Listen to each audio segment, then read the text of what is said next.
I solemnly pledge to dedicate my life to the service of my God and my country. I will honor my parents, my teachers, my leaders, and my elders, and those in authority. I will be clean and honest in all my thoughts, my words, and my deeds.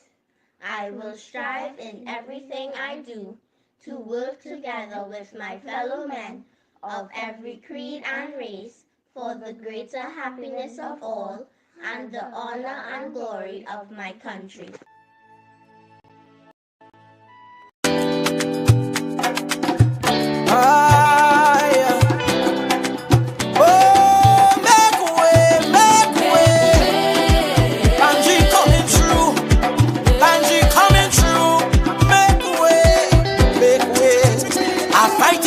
Some things are small, nothing you do can stop me. So go with your heavy vibe, move them things from around me. More than corn off the taught me well how to pray and to break the spell. I well guarded, my spirit grounded, ground and light all over my head. Make way, make way, make way, make way. I got work to do, plenty work to do. Make way, make way, make way, make way. I got work to do, plenty work to do. So you could put my name in a platform out. Them things so it now walking in a body some way in sound. Them things so it now walking in a place by a roundabout. Them things so it now walking, see my name in a gold belly. Them things so it now walking on me. No, no, no, no, no, no. It now walking on me.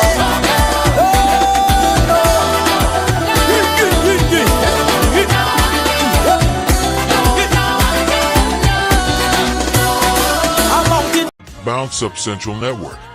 Tune in for shows like Let We Talk to Ting with Sister Jenny every Monday, Wednesday, and Friday at 5:30 p.m. Dauntless Defenders of Good Governance, Wednesdays at 8 p.m. Culture Points on Thursdays at 8 p.m. and Sundays at 5 p.m. And Fine Point with Fearlesswarrior at various showtimes. For more news, informative content, entertainment, special events, discussion forums, Bounce Up Radio, movie watch parties, and to even bust a mark anonymously, visit our Bounce Up Central Community Hub, the platform that's We Ting, created for we, by we. Keep the conversation going, even after the show. Chat in real time on our 24-hour live chat at bounceup.com. If you have a passion for news, politics, culture, music, sports, technology, and helping your community, we invite you to come join the Bounce Up Central Network family. Come join us.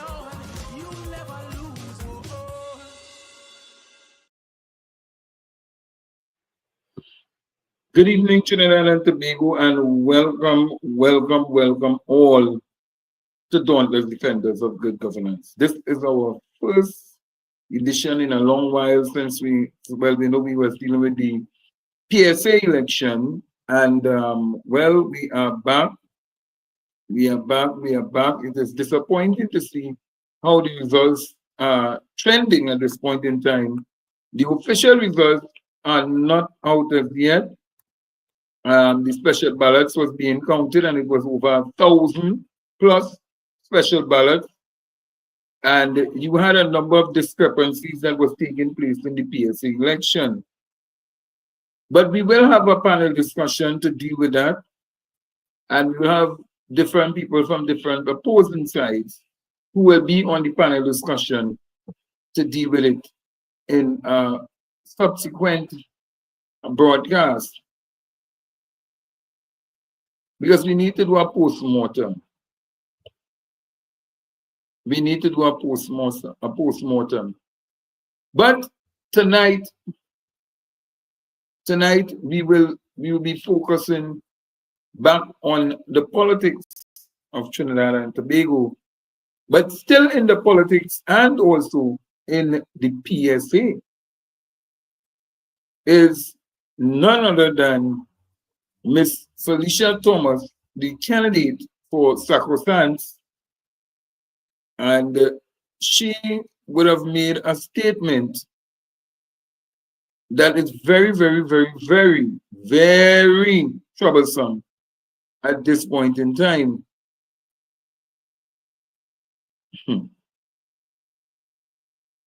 It is very, very disturbing to hear trade unionists throwing their hats behind political parties, supporting any political party,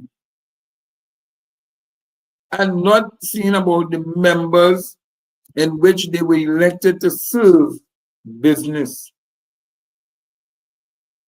We saw this with Watson Duke.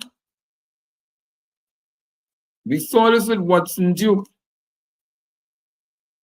whereby Duke entered into the arena of politics and didn't care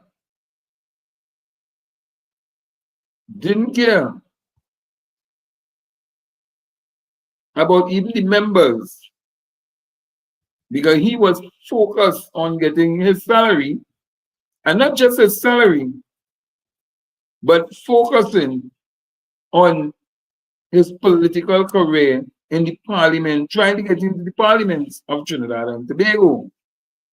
But then he focused on the THA.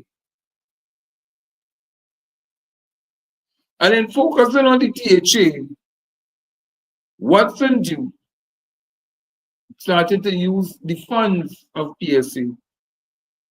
That's a fact. To propel his political career into the THA. Resigned, took his money, took nearly $500,000, in which he did admit he bought jerseys and anything, and that's how he launched the party, PDP, using PSA funds. And when I asked him on several occasions, even when he was going up for the election, he said, I know not of what you speak about, Fearlesswarrior. And he denied it until eventually he said the truth. Then fast forward, he came and he was booted out because he had to pick one of the two. And he chose to go to Tobago to serve as an assemblyman. And in serving as an assemblyman, he was deputy because his party won by a landslide majority. And he was put in as the deputy chief secretary officer. Not too long after, he would have been kicked out and then served as a normal assemblyman. Still trying to get into the politics of Trinidad and Tobago and believed that he could have still used BSA to propel him to that. So he put his predecessor, he put his person in charge, Leroy Batiste. And Leroy Batiste, who had known that he was a retiree of the public service, still took it upon himself to lead the PSA. Because that was Duke's partner. I'm giving away some history. So Leroy then back and gone and he do your thing and he's serving until Leroy say, you ain't making no sense, Duke. Your party get rid of you. So your political career dead. And challenge Duke in the court. Challenge Watson Duke in the court. And took away. Well, Duke ended up winning the first round. And the judge said, pay him half of his pension. Mind you, the Prime Minister, the The president of PSA was getting over $50,000 a month. More than the prime minister, in fact, of Trinidad and Tobago. Facts.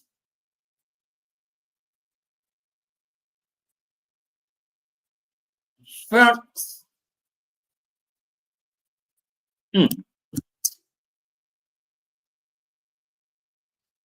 Ah, boy. So then the Liberties then came back to court, appealed the matter and went back to the courthouse, where PSA won and took away all the benefits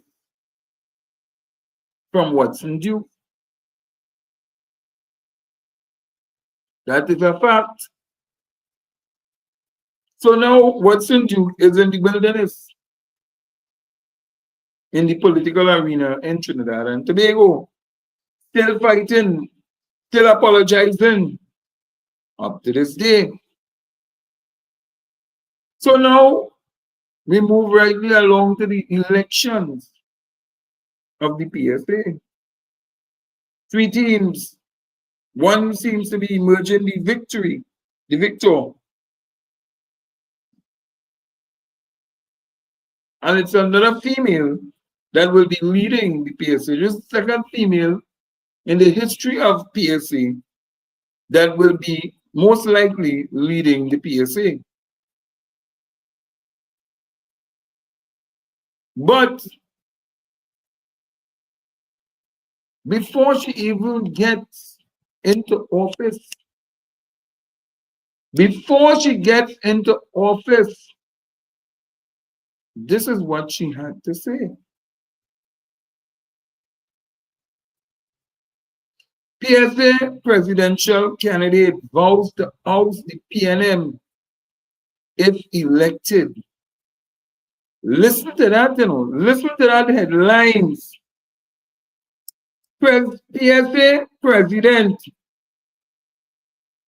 is willing to oust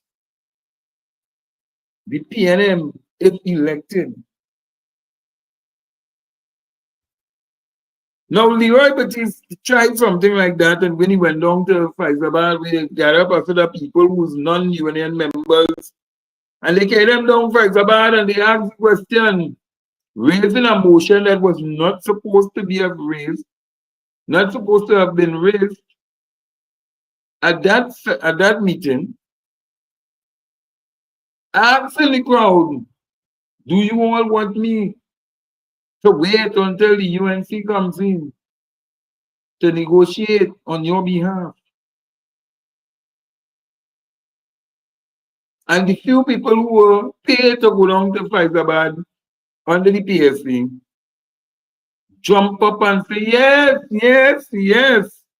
And when he came back to General Council denied him and told him, no,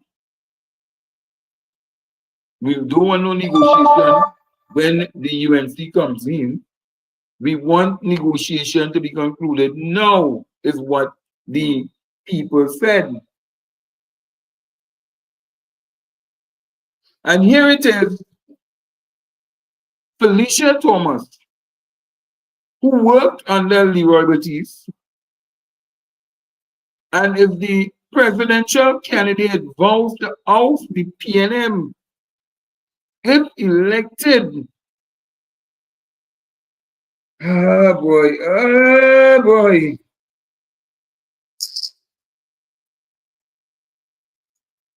And this was reported by The Guardian, Miss Jensen Levente,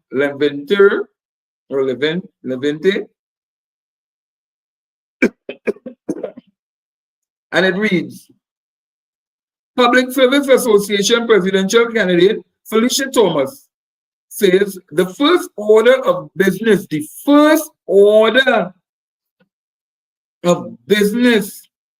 after her victory will be to oust the People's National Movement from office.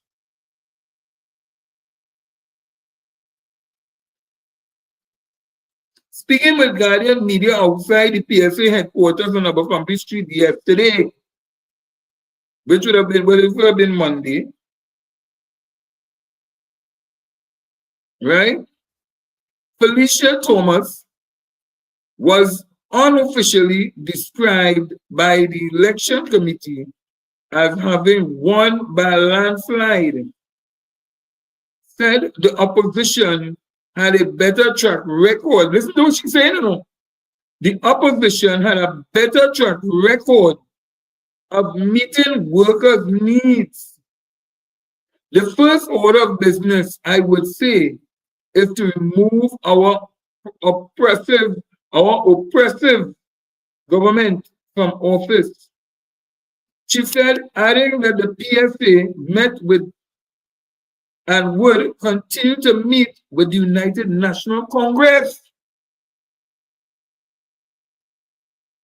We have been in discussion with them. Listen to this, you know. Listen to this, you know. I will post the article there, you know. She said that we have been in discussions with them. My God. And it has been fruitful. And we will continue to have discussions. If you can recall, my pardon, I will read it again. If you can recall, under the UNC government, was the last back pay workers got. So she is willing, and she said they will continue. So they was doing it all the time. They were doing it all the time. So you're telling me that PSA, the public servants in this country, sat down and allow a union to go and negotiate, and negotiating still with a political party on their behalf? We, the public servants of Trinidad and Tobago, never instructed, and I want to make this abundantly clear, they never at the even General Council level give any mandate to the executive to go and negotiate with any political party. Well, share the life. Share the life.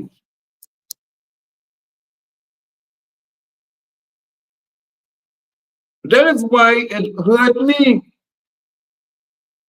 Because all I was seeing on some social media thing is a woman and they fighting on the young girl and the this and the that. But now they're realizing that they go in and lie down in bed with a political party. When you lie down in bed with a political party as a union, you have no respect from the political party. Just how Dr. Munilal told Watson Duke back then to wind to the side, they forget that. They're forgetting that. So when Munilal told them wind to the side, because they were looking at big amounts, where Watson Duke signed off the 5%. When he went to the General Council, he told the members, he told the people, I'm not taking it. And in the dead of the night, Watson Duke went behind the people back and signed 45%. He signed 45%.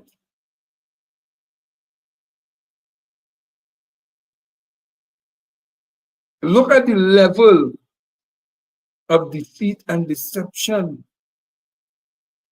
that you, the membership of the PSA, now have to face again. But this time, under a more dangerous person like Felicia Thomas, who has made it abundantly clear that she not wasting no time. She going to negotiate with the UNC because the first order of business is to oust the PNM. I don't think people understand the repercussion of this particular matter. I don't think they understand this, I think what people looking at and must feel that all Isabella Roses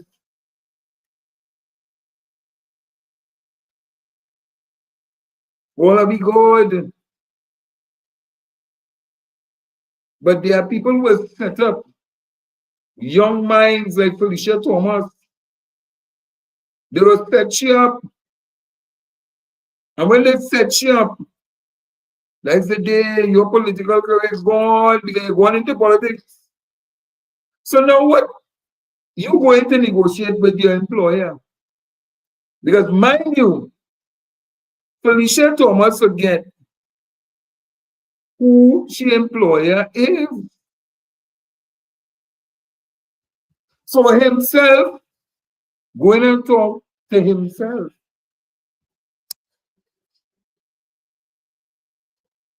To now form himself into a political party to go and talk to the employer who employed them, not the political party, but the people associated with the political party. They have a boss, and the boss is the state. So how you can form a political party and go to negotiate with the CPO? The CPO don't negotiate with political parties. They negotiate with trade unions. And if it is that you putting that out in the public domain, that the first order is to oust the People's National Movement, then the CPO don't have no business talking to you.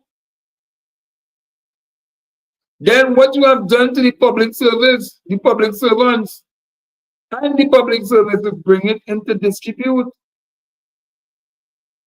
Because what Felicia Thomas is telling the nation is that the public servants who are members of the union, they have now thrown their support behind the UNC, which is not so.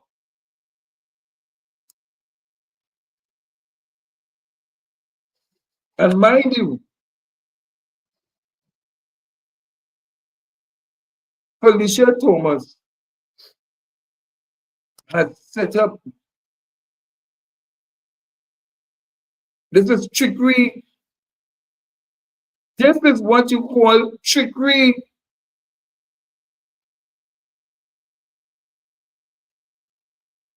So you wait until it looked like we went in, so we're going to negotiate. What madness is this? What madness is this?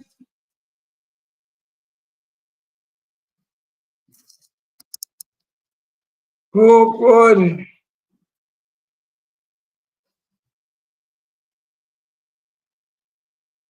Felicia Thomas, as a public servant, your role is not to even be campaigning in any political party during the hours of your public service contract with the state. But if you are telling the state that you going to remove them, you want to remove them,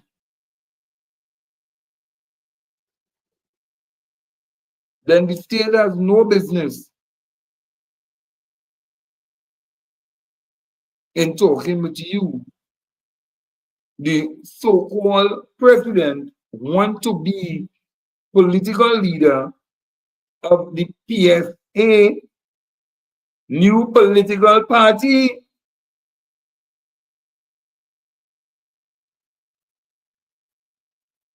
So now the CPO don't have to deal with you. So what you have done to all the public servants in Trinidad and Tobago, all you don't, let me tell you something.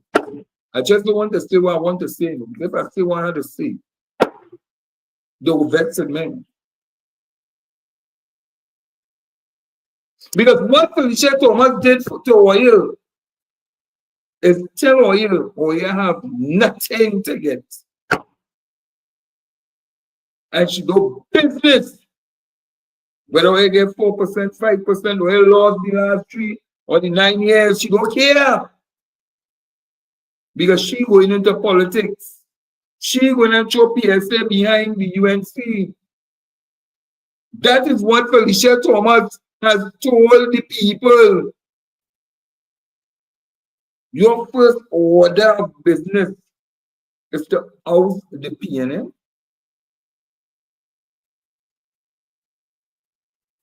Wow.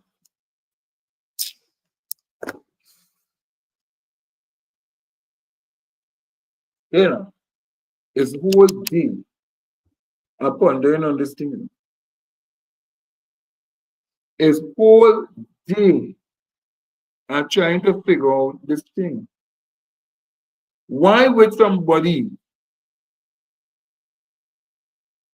go at great length to go into the political arena, but using the false narrative or being pretensive that they want to be representing trade union?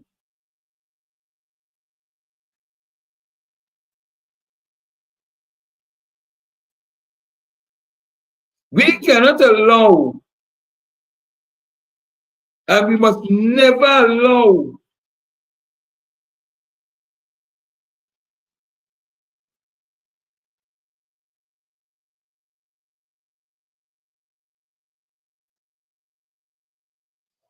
let me take a short break. Let me take a short break. I will be right back. Let me just take a short break and we'll be right back.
We are back, and some little breaking news that I will announce in a little while. Some little breaking news I will announce in a little while. So stay ready for that. Yes, from them it is happening. You just gotta run and get the information as it comes to hand. So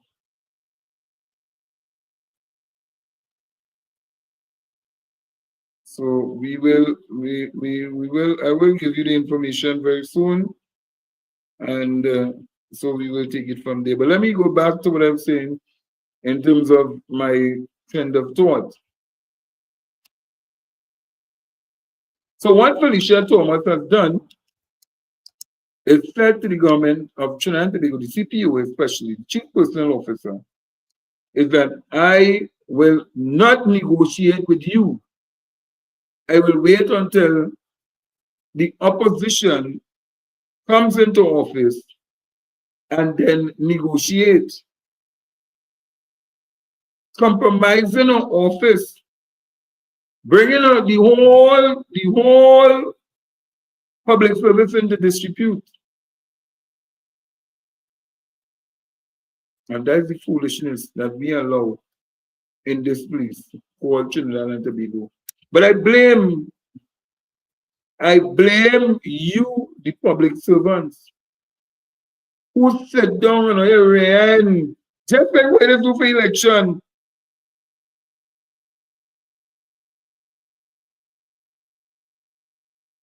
Just what they do.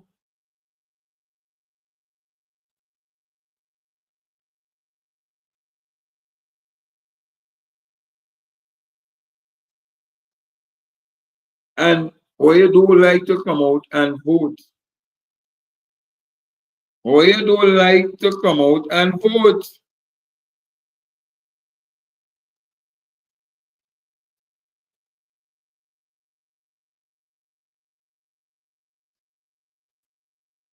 So whose fault is that? You get a union executive what you deserve. Don't ask for nothing. Don't ask for nothing because they didn't want anything. And because you did not want anything, you can't blame nobody for why you not going and get nothing. Because you look for that. You look for that. So it is with me. But then sometimes it is other say, look shit done. They didn't want nothing in the first place, so they ain't go lost. They can't lose something that they didn't have. You can't lose something that you didn't have. And that is what PSA has allowed itself to become a little political prostitution membership group that is now, I will take it from you. How much you pay me? How much you pay me for a little one night? Well, just give me a little $100 now, but you really want nothing. Give me $100, I go take that. Just $100? Yes, you ain't worth nothing. Just give me $100 and I good.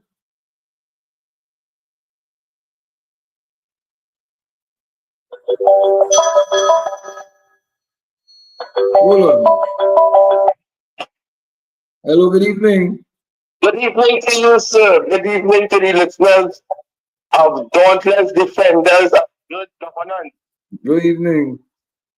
Right. I just want to put my 2 cents relative to the whole election of the Public Services Association for the period 2024, 2025 to 2029. Go ahead. Now, I knew that from inception, that would have been the sacrosanct way of winning the election. Because you cannot tell me, Devon, if an association like the public sector have over 18,000 members, right? And in the last election, 15,000 would have voted. And this time around, only 3,000 people voted. That alone goes to show that that how Leroy Batiste, Watson Duke, and now Felicia Thomas have prostituted the Public Services Association in this country. And the members have been so disenchanted and disenfranchised. Why? Because Leroy Batiste refused to accept the 4% in 2023. And hence the reason why all they want to create a turbulence within the public sector to give the public sector and members a perception that the government don't care about all your well-being and all your productivity. So for you now, as a incoming president, or I should say new incoming president as of the association that you would have won, not handsomely, not fair, but corruptedly, because we all know that election was corrupted with a lot of inaccuracies. From since when they sent out a memo that telling the returning officers don't come out and think, all you reserve, all these things. So all they done cause a doubt in people's mindset that here what? If they go, well, what sense I go and vote in this election and they cannot benefit me in my interim? So people decided not going to vote.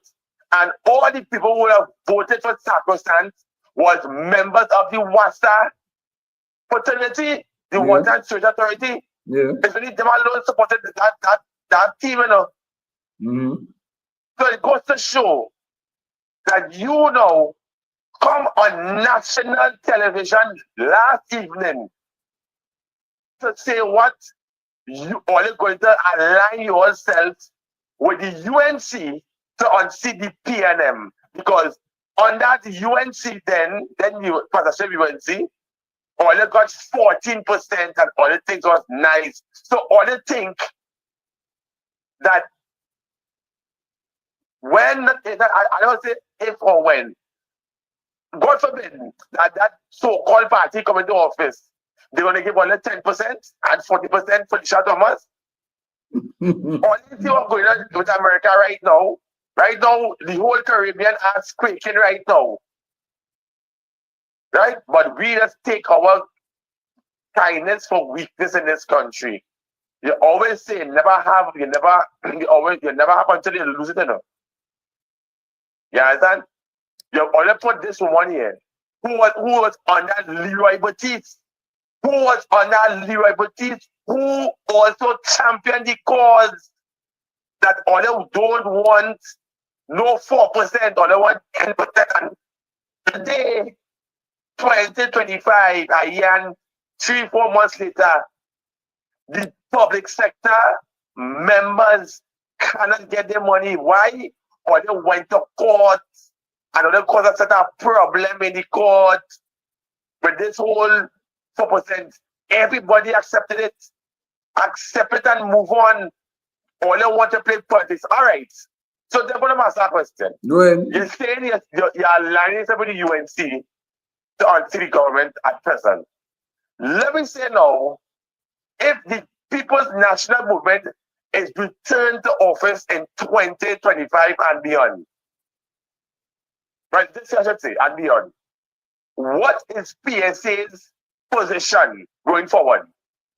Well, because if you come out brazenly and say that on national television that you always going to align yourself with the United National Congress to unseat the sitting current administration, because all they feel that under the UNC, everything will be hunky-dory and I walk in the park. Yeah. Look at ham, lamb, and jam. You understand? But little that they know, them 3,000 plus people who vote for all year, they expecting something in return, you know. Ah. They expecting something in return because if I cannot vote for you and you cannot live up to the end of the bargain. So let me see what will happen, right, when the People's National Movement return into office this year going forward. If the sitting president of PSA, which is Felicia Thomas, was going to sideline the same members who would have voted for you all, the 3,000 plus WASA workers, because we know all of the corrupted alike. So corruption will be corruption, would always cause corruption. Yes, and only the one nobody who will stand up in defense of all your and all the safety and well-being. You understand? So it left to be seen. It left to be seen going forward, right? With this whole new debacle that she say. Because I try to understand that one. If the polling station would have closed 4:30 Monday afternoon or Monday evening, right?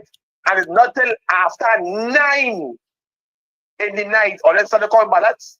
So what do in that 4 hours? You understand? Well, What are they doing in that 4 hours? Well, Eric, let me tell you this. If it is ballots run out in Princess Town, if the ballots run out in a polling stations in Princess Town, and people have to go elsewhere to vote, and the polling station supposed to be shut down? Well, yes, it should be, but then again too, Devon. All right, if let me say Princess don't have 25,000, but let me say they have 10,000 people in Princess Town to vote for PSA election, right? In that area, that's whatever, right? You cannot have 10,000 ballot paper. You have to have double the amount of ballot paper with respect to the voting, because you know that people will destroy it, they go take it wherever, spoil it wherever have you. Yeah. You always cater for more than less. So by them saying that the ballot paper would have run out in that particular area is hogwash to me. Because first time I ever hear that ballot paper run out in a polling station. I'm telling you. It clearly shows that they had an agenda from long time. But did you notice the time that those things, that those ballot, them special ballot paper, because remember people go and vote in different places, right? Yeah. So watch the time that these ballots reach up to Port of Spain, going against the traffic. You're going against the traffic, but look at the time. So a polling station, the only lone polling station in Princess Town, run out of ballots at 12 o'clock in the day. 12 o'clock in the day. 5 hours after. And 5 hours after, the polling. 5 hours. 7 to 12? It's 5 hours, yeah. We talking about? No, 7 a.m. The election day, 7 a.m. to 12 noon. Yeah. Oh, I thought you were talking about when the election. Right. So people was allowed to vote for 5 hours. But watch the time that polling station run out of ballots at 12 o'clock, midday. And look at the time those ballots reached the Port of Spain after 9 minutes to 10 in the night. Right. So, no, No, he said no. It's that it run out at 12 noon. So between 12 noon, all right, let's say 12:05 p.m. and 9:45 p.m. That is 9 hours. Thank you. Almost 10 hours. Thank you. Right? So, okay, if that would have happened in that polling station from 7 p.m. to 7 a.m. to 12 midday, all right, those 5 hours would have cast their ballots within that period. They should have took those ballot papers and carried them down into the association headquarters. They didn't do that. So, and that alone goes to show the corruption and the hypocrisy that took place within the 9+ hours from 12 to 10. Well, and here is not just that, but you going against the traffic. The traffic going down to south, there'll be dread. The traffic coming up the road, there'll be free flow. Even if the polling station, all right, you wait until the polling station closes for 4:30, as they say, you still cannot take till after 9 minutes to 10. Bring those ballots up the polling place. That is madness, Eric. And Eric, Eric, let me answer this question. As public servants, do you know any public servant could go or are you aware of any public servant going and mounting themselves to say that they're going into politics and still working in the public service of Trinidad and Tobago? Okay. No, I just asking, because hence they have a rule that public servants not supposed to be involved in politics during the time period of 8 to 4. Correct is right. Okay. But I got to understand, it is alleged that it had people was campaigning within the election period, the election day itself. Yeah. There was campaigning. So I want to know, under the regulations of the the Public Service Association Act, what are the offenses whilst campaigning during election day? Because I got to understand that said party would have won the so-called election. They were campaigning on election day itself. So I want to know, what are the ratifications will be coming forward with respect to this outcome? And I hope that next calendar ain't sit down and take it, because this can end up in the court. Well, boy. Well, you understand? This, I tell you, it's a good thing I am not in the Public Service Association, because I personally would have been cussing. I would do like every day I be cussing the PSA. You know why? It's them have the Public Service Association in this mess. It is. Once, I don't know since when, our association is getting up and line with political parties in this country. That is my thing. The old WTU, the PSA, all of them aligning themselves with the so are you telling me that all the PSA workers in the members are UNC? No. That's my whole take on it. So for you to come out and make a statement like that on national television goes to show that the level that you always go, because all they find, all they getting, all they want under the current administration, and by aligning yourself with a corrupted entity, hoping that all you get that. Like they forgot back in 2010 when Mulila tell what to do, take 5% and wine to decide. Yeah, no. And then when the others got 9% thanks to Mr. Calendar, what you end up going and thing and they end up getting the 4% long after. You understand? You see, this thing was stupid in this country. But I tell you something, you see that 4 years on that, that's one PSA gone to the dogs. They're going and prostitute themselves for political relevance in the UNC. That PSA headed by that incumbent president called Felicia Thomas. You understand? But anyway, Yeah. program as usual, I locked on and I'm listening. All right. Thanks a lot for your contribution.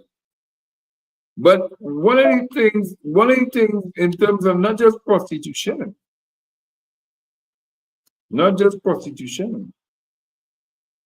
but Felicia Thomas has now told public servants, don't ask for nothing. Don't want no housing. Don't want no benefit. We're not going to negotiate. Because you know why? They just put the nail on the coffin of PSC. They put the nail on the coffin of PSC. And it is so sad to see what the PSA has come to. I think this person wants to make a contribution. Let's see if they come in the line.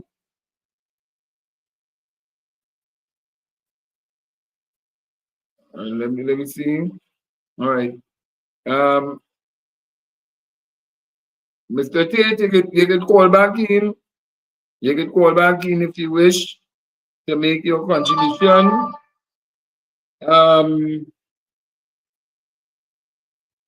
So, all right, so, yeah.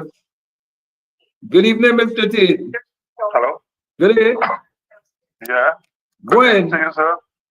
Well, we are live. I see you was trying to call in to get your contribution in on what is happening and what has happened with the PSA tonight. Well, yeah. I want to find out some things. I have seen that the goodly lady on assuming victory said that the PSA first action is to get rid of the PNM. I didn't know the PSA is a political party.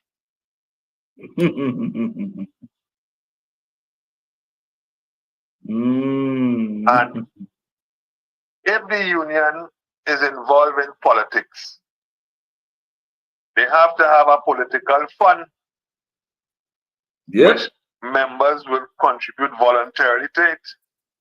You can't take the union. You can't take the union money and go into elections with that. Right? I also want to know, a public officer cannot get himself involved in politics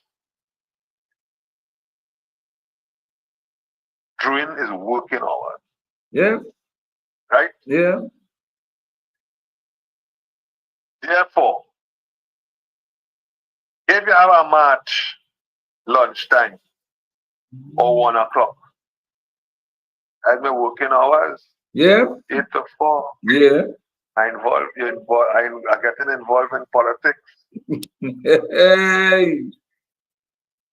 In 19, when Mr. A.N.R. Robinson was the Prime Minister, the PSA had a march around the Red House. And he said, I'm not coming to meet you, to speak with you, because you're getting yourself involved in politics. We then had the march down by the Ministry of Finance down there. And he met a delegation. He said, because you're now indulging in union activities. Right? That was with the old Rennie. So I don't understand where this lady is heading. Right? If the PNM happen to win the elections and you have to meet with the PNM, as you have to meet with the government, to the CPO, who is the representative of the minister, they will see the PSA as an adversarial anything that the PSA put on the table, it will be looked at as if you want to mash up the politics. If you understand. Yeah. You're carrying the PSA down a slippery slope, but in fact, it's gone down the slippery slope already. Well, it can't go down further again. But I wanted to find out something from you. Yeah, go ahead. Is the president presently a worker, an employee of WASA? Well, they are employee, yes, and there's an employee of what? Well, what do you mean, which one? On a contract or full employment? Well, a regular worker. Does she work in WASA, contract, or any other form? Yes, yes. You sure? Yes, she's a contracted worker in WASA. Well, as far as we're hearing now, is that it is alleged that she is permanent.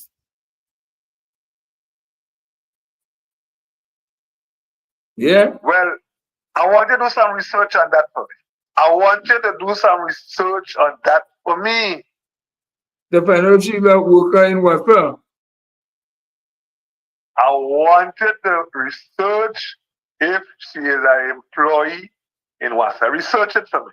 I will. I don't know, and I want to know. And I will definitely investigate that. I will definitely investigate it to confirm. Because in order to work for PSA, you must be employed in public service. So I will definitely investigate it and report back to you. Also, public officers have problem with pension and leave not being done on time. They have all different issues in the public service. Yes. And the first issue that you could find after winning is that you're going to remove the PNM from office. You don't care about the workers who vote for you? No.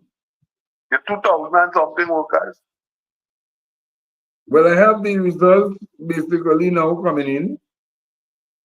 I have the results. But I will blame the workers. I will blame them because they had a right to come out and vote. Right? It is now, it appears that WASA, a statutory authority, is running the public service. They know anything about the public service? All of them who get in from WASA there? It's a sad thing. It's a sad day. Huh? It's a sad day. It's a sad day. Trust me. PSA gone through. My father, Gosreni, he must be rolling in the grave. Mansell must be rolling to in the grave to see where. The two are gone. Well, it's going to meet those same people in the grave. It's going to meet them in the grave. PSA. The mortgage with the pure of the mortgage. And we went and take a next mortgage again with the same building. Yeah. Right? PSA. Understand? And I am telling you that the PNM is not a political party. It's an institution. It's a rally for all. And if the PSA head honchos and them can't pull more than 2,000 votes, how they want to move, what they bring into the table of the UNC. What they bring in? Well, I do have the official results. I do have the official results. And the 2,000 and something vote the lady get? Well, I'm going to put it up right now on the screen. And I see it, 2,000 thing. yeah, 2,612 for Felicia Thomas. Avinash Mirage, 2,593. Check the numbers how they're going all the time, eh? Check the numbers how they're going all the time, eh? Nova Johnson, 2,638. Helen Wallace, 2,600. Marsha Padran, 2,561. Jetan, 2,572.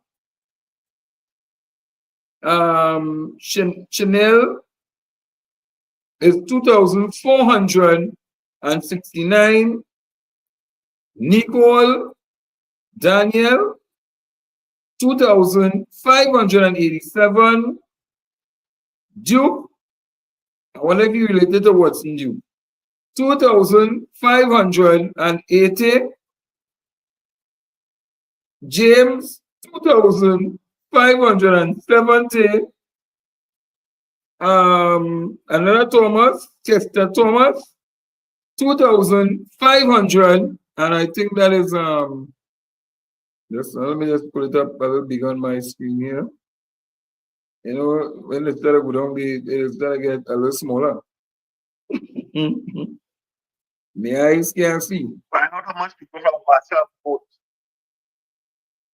So yes, so Kester Thomas, 2,587. McLeod, Nikisha McLeod, 2,560. And Kerry Bailey, 2,568. So those are the sacrosants. Check out what you running there. And the 2,500, 600, they basically rounded around the 500 banner.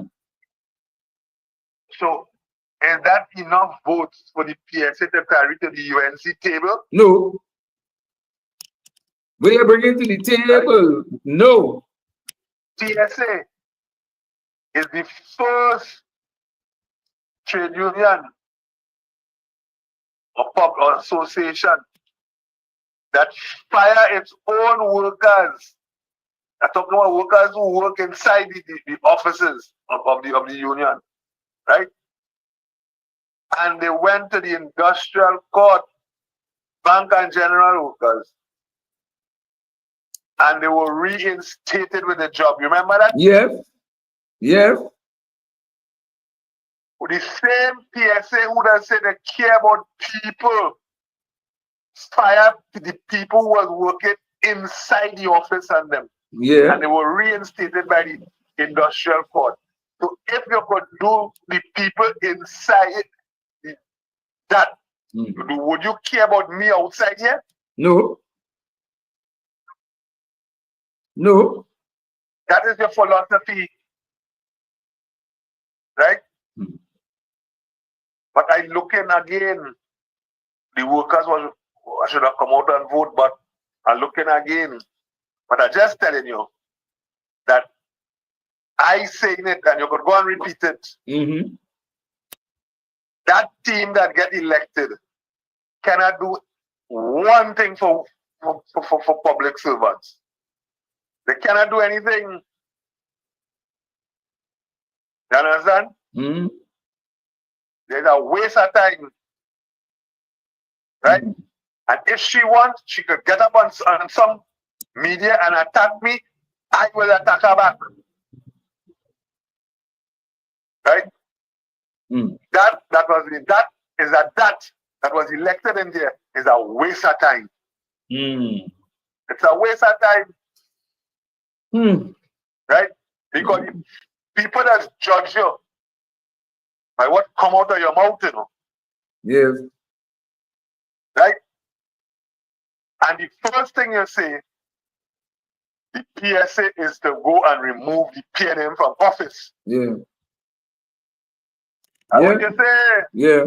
Yeah.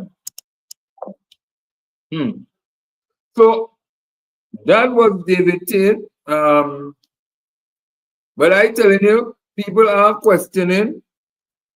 People are questioning. And if you watch the numbers in Sentinel, all in the fours, only in the fours.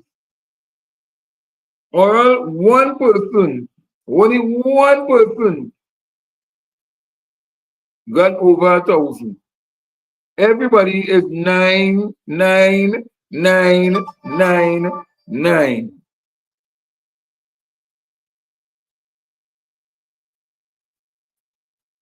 So as it stands, only 3,000 something people voted in the election. Let me show you all this. This is a letter.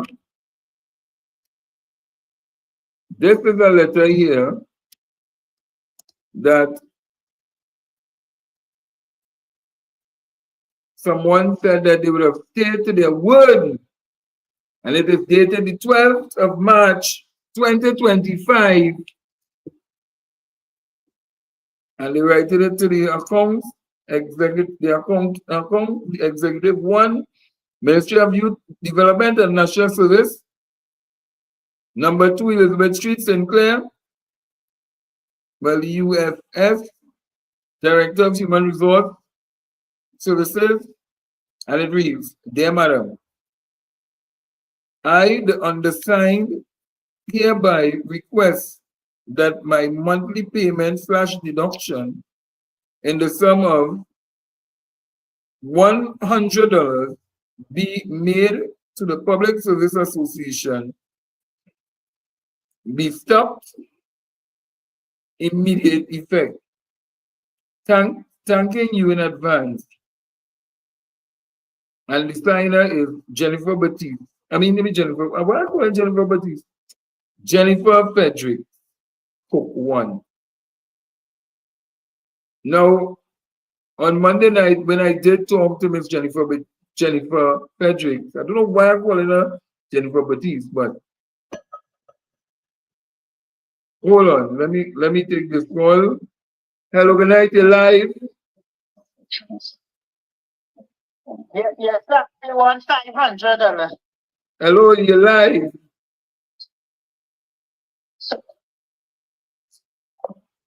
Somebody want $500. This is not a charity event here, ma'am. This is not a charity event. We are not raising funds at this point in time at a charity. This is not a charity event. So they did put out, I just withdrew my contribution and our whole department.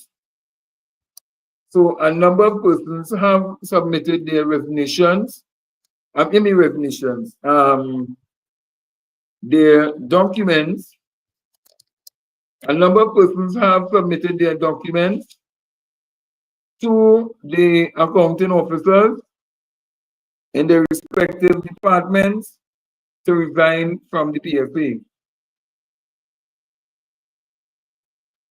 A number of people have started to resign from the PSA. Following the results of these elections here, we just put it up here again for you all to see the numbers and see the official, this is the official numbers that are now in. And it looks so shaky. It reminds me of last election where I saw all you people getting 1,700, 1,700, 1,700, 1,700, 1,700. Look, oh, you missed me with that, eh? Missed me with that. But it just goes to show you, PSA is about to reach in the coffins. They're not sure yet if they're going to bury them or if they will burn them, which we will call cremation. You all will be invited to the wake of the PSA, where you all will pay your last respects, and then it will lie in state. Well, not even state. It will lie for about 3 days in the sun, where it will then be decided whether or not if they're being cremated or being buried. It's a sad day in Trinidad and Tobago. But what we go see? Let me move on. Tonight also, we want to talk about, because when we have the panel discussion with Nixon Calendar and a number of them from different various teams, we will have them on a night and we will do a panel discussion with them. Now that the official results are in, I want to pull up this picture.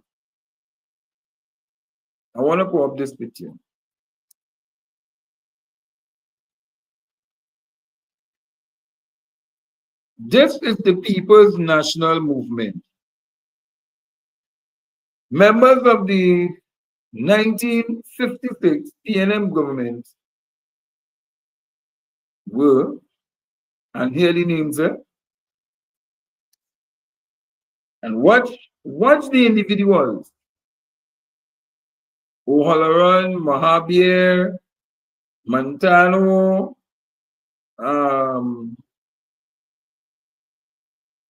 Thomas Soon, Dr. Eric Williams, Constantine, P. Solomon, Granado, and K. Mohammed. Watch that. When I hear people talking about the People's National Movement, it's only about Afro-Trinidadians. And that is why I keep saying it. That's why I had Romando here at one point in time on Dauntless Defenders of Good Governance, so that we can have talked and give people a little history of how the People's National Movement came about. Look at the people there. Because people don't want to know the history. The People's National Movement, as David Tate said, and he's right, it's not just a party, but it's an institution. Just TikTok. I want to know where I get that from it. And it's when me are crying. I just call my researchers and they just pull it up for me.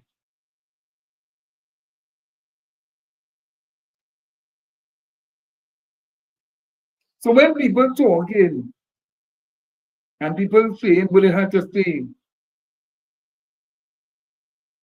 that because black leader and black leader and black leader, come Sunday, after Sunday, when all the candidates are announced, at 12 midnight,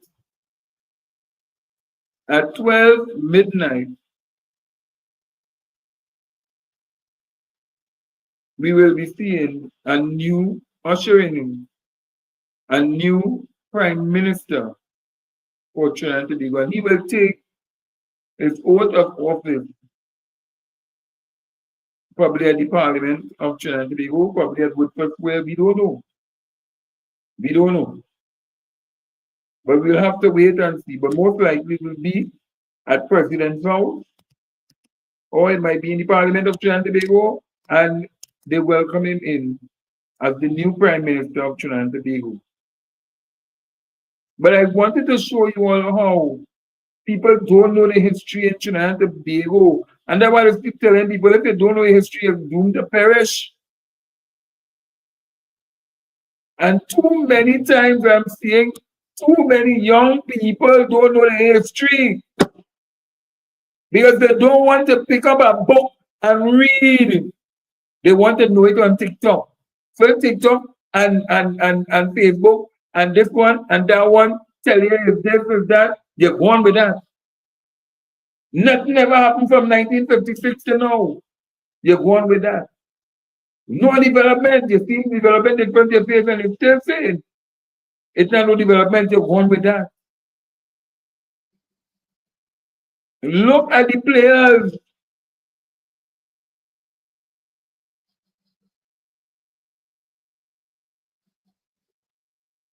Look at the players. So PNF is a national party. The only party that is national. Unlike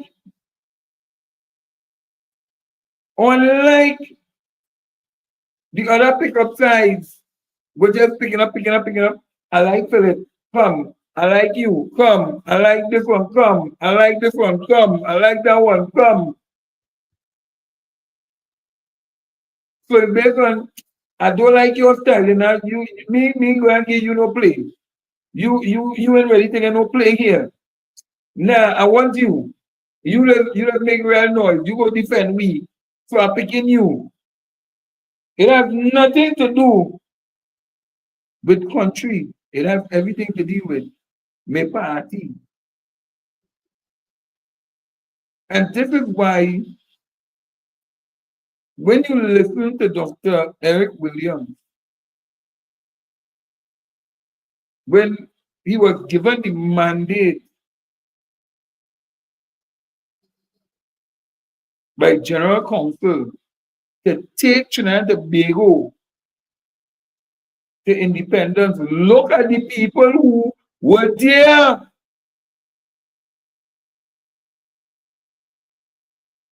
So all this damn jackass thing that they keep telling people that the party needs to have nobody want to vote for no Chinese, and nobody want to vote for this one, and nobody want to vote for that one, but you see that national party is still going on, you are talking that foolishness. And what it hurt me is that people is allow certain talk show hosts to push that narrative down the people's throats when they know better. We are a cosmopolitan country, and we're supposed to be promoting everybody, because that is what the PNM is. It's a movement, just like what Bob Marley said, movement of a people. So anybody could become the prime minister. Anybody could become the prime minister. And come on Monday, the 17th of March, 2025, at whatever time, but once after 12 o'clock, we are going to have a new prime minister. Whether it's 1 o'clock, 2 o'clock, 3 o'clock, 4 o'clock, 5 o'clock in the morning, 6, 7, 8. It might be on the same day and all, Sunday.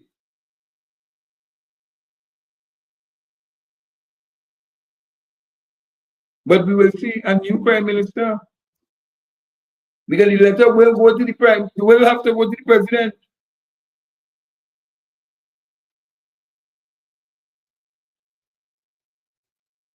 And all this foolishness that people saying that the political leader is the prime minister at this point in time. But come on the 17th, he will be.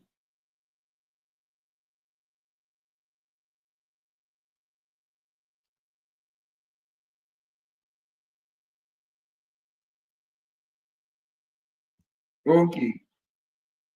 So I want you to pay attention to this piece of clip that I'm going to play from our Prime Minister. The current Prime Minister of Trinidad and Tobago, the Honorable Dr. Keith Christopher Rowley. Let's play. Gentlemen,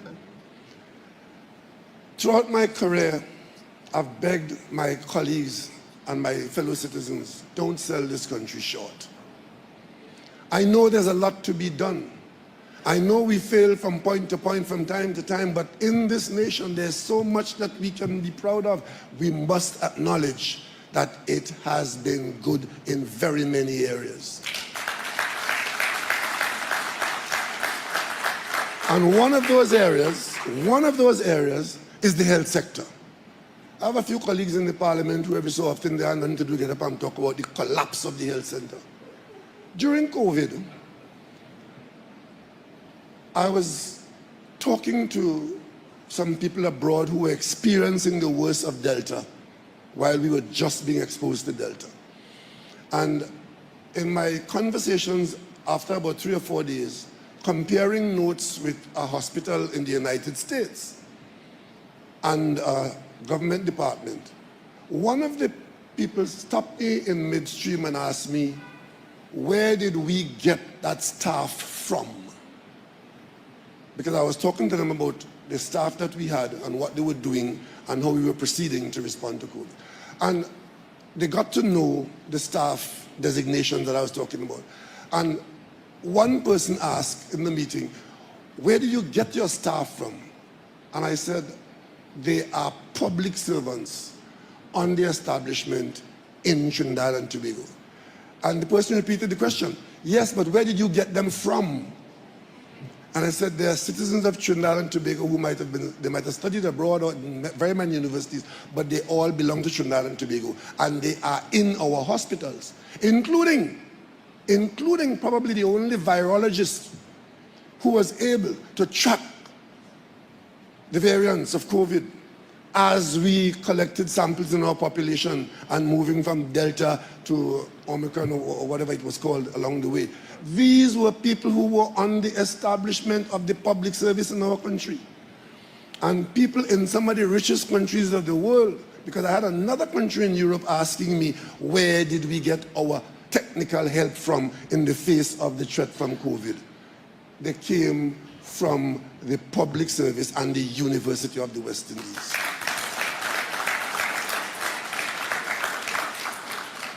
But good news doesn't sell. Doesn't sell. If one person goes into one hospital and one medication is not present, oh God, the health system collapses.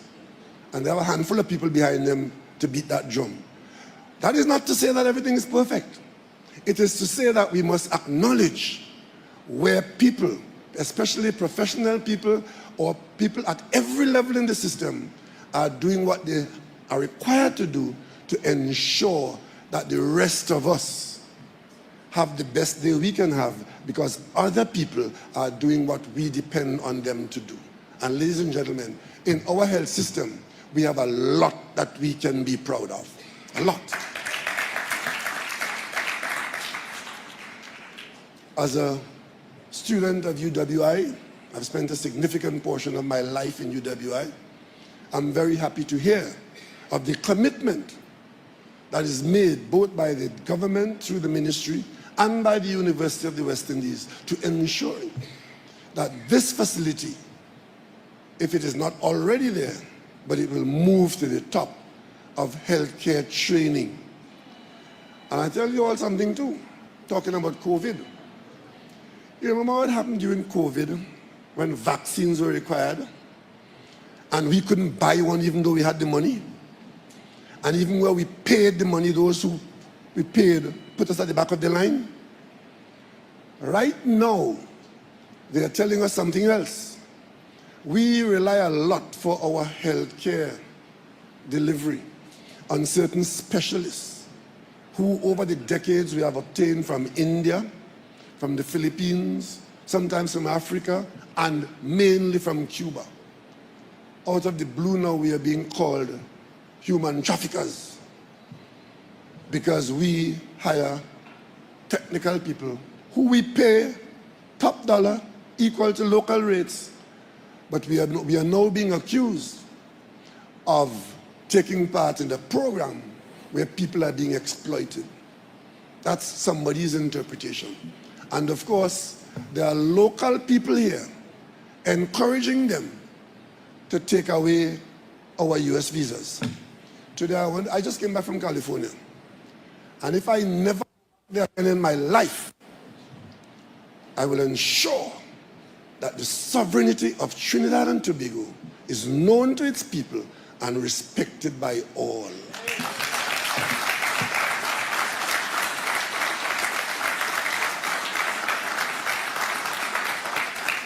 Ladies and gentlemen, in talking about priorities, it is to be known that Trinidad and Tobago, as an independent nation since 1962, we have made 2 areas of governmental activity, governmental responsibility, our priorities. Priority number 1 has to be our health care. Priority number 2, education. And unfortunately, as a result of consistent bad behavior and poor training of many of our children, priority number 3 has now risen to become national security, which in fact some people will say is priority number 1. Because a government has to prioritize. These facilities I mentioned that you are familiar with, the expense that we incur in training, the commitment that we make to offer you the best technology available for healthcare delivery, all have to be paid for. Nobody is going to give us that for free. They might even allow us to use their facilities for $1. We have to begin to rely very much on ourselves, much more on ourselves. And that is why, as we make these commitments to put down these facilities, you build new hospitals, you are incurring additional costs for additional doctors, additional nurses, additional technicians, additional everything. So by adding those hospitals that we've added in the last 7 years, we've also added a significant cost to the healthcare expense bill. If we are unable to meet those expenses, then a different kind of Trinidad and Tobago will emerge. In putting these facilities in place, they are not for any government or any prime minister or for any minister or any particular person, because we subscribe to the fact that whatever we have in this country, every creed and race must find an equal place. And those are the discussions that should be had in Trinidad and Tobago, but unfortunately, they are the ones that are absent from our daily conversations. But I'm confident that we are on a solid foundation. I'm confident that this building, to be populated by some of the best professional healthcare deliverers, encouraged by the academic strength of UWI, and supported by the people of Trinidad and Tobago who are to be the beneficiaries, we will move from strength to strength so that we can see a new hospital as a guarantee of improvement in healthcare delivery. But that guarantee will only be assured if we take on the responsibility where each of us do what is required to be done. There's work for the government, there's work for the public service, there's work for the professional team, and when you come in here to use it, all I can say to you, appreciate it and say at least you are in a country that prioritizes healthcare and you are the beneficiary of that national prioritization. Thank you very much, and we look forward to our future.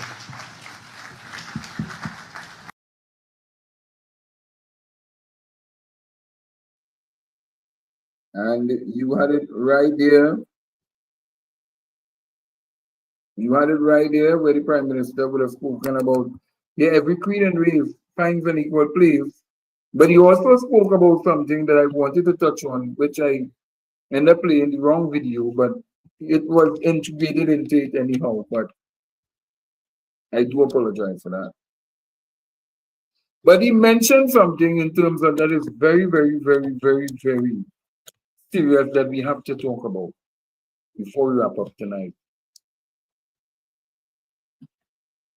America is now telling us, well, the administration, American administration, is now telling us that we are exploiting workers from Cuba.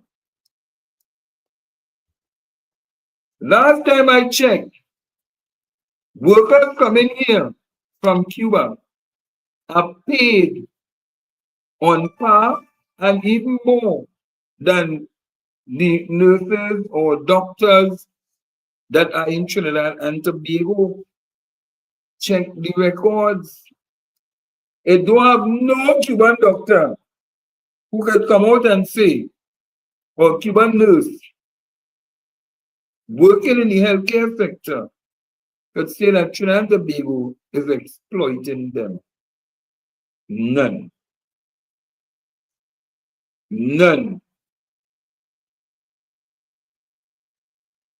And that what I've been always saying.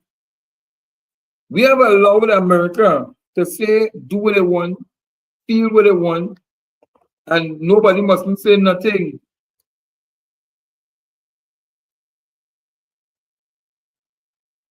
Yeah.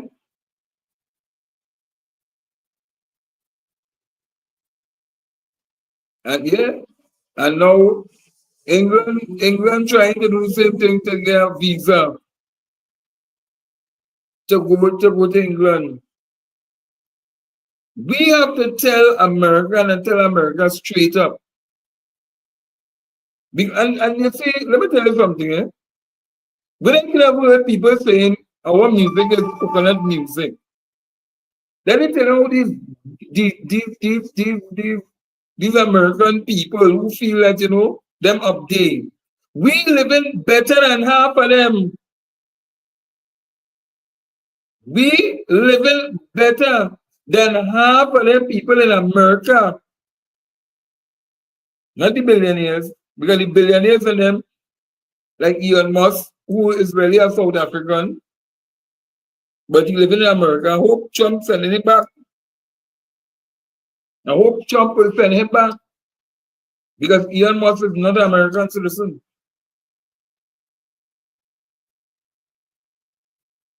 So let me be real.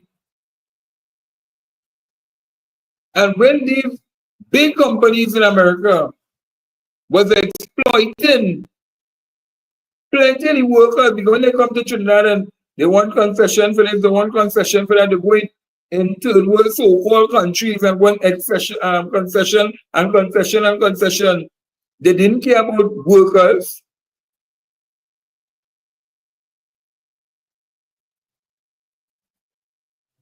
They didn't care about the workers. They didn't care how much money they pay. Who can exploit workers more than Americans? Who? Who?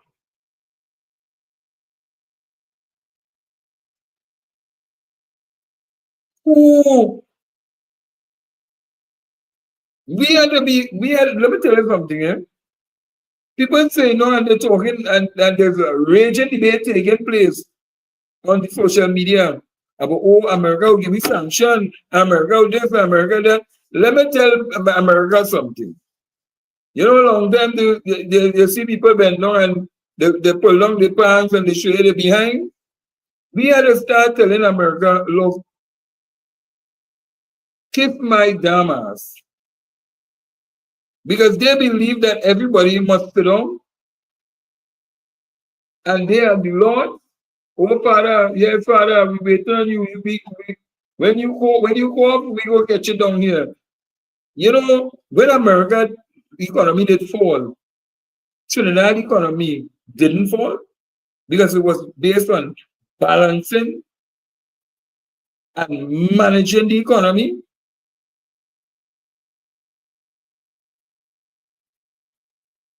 Now they want to come and tell us that we must not provide good health care for our people in Trinidad and Tobago. They will want to tell me, don't provide too much education for the people in Trinidad and Tobago. Then don't want to come and tell we don't provide too much security for the people in Trinidad and Tobago. Don't do this. Don't bring in these people. Don't hire these people. Don't take these people. We are a sovereign nation. We're not like Grenada. Because I hear people that be talking about, well, how come Grenada and St. Kitts and St. Vincent and them still under the Queen? Them still under the Queen. But you see, people don't like, I don't know if people went to school in Trinidad and Tobago.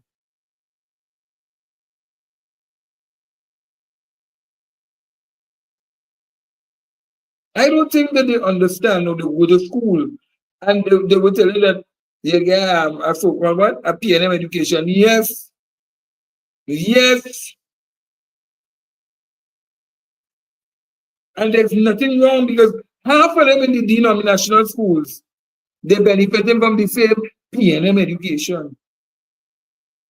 Half of them, if not all of them, because they want the PNM money to run the schools. It's true. St. Kitts, St. Vincent, plenty of them Eastern Caribbean islands and not Republicans. Trinidad and Tobago have a prime minister and a president. Guyana have a prime minister and a president. But you want to tell a sovereign nation how to run its affairs. Like if we under some IMF and Kamala and them importing that foolishness.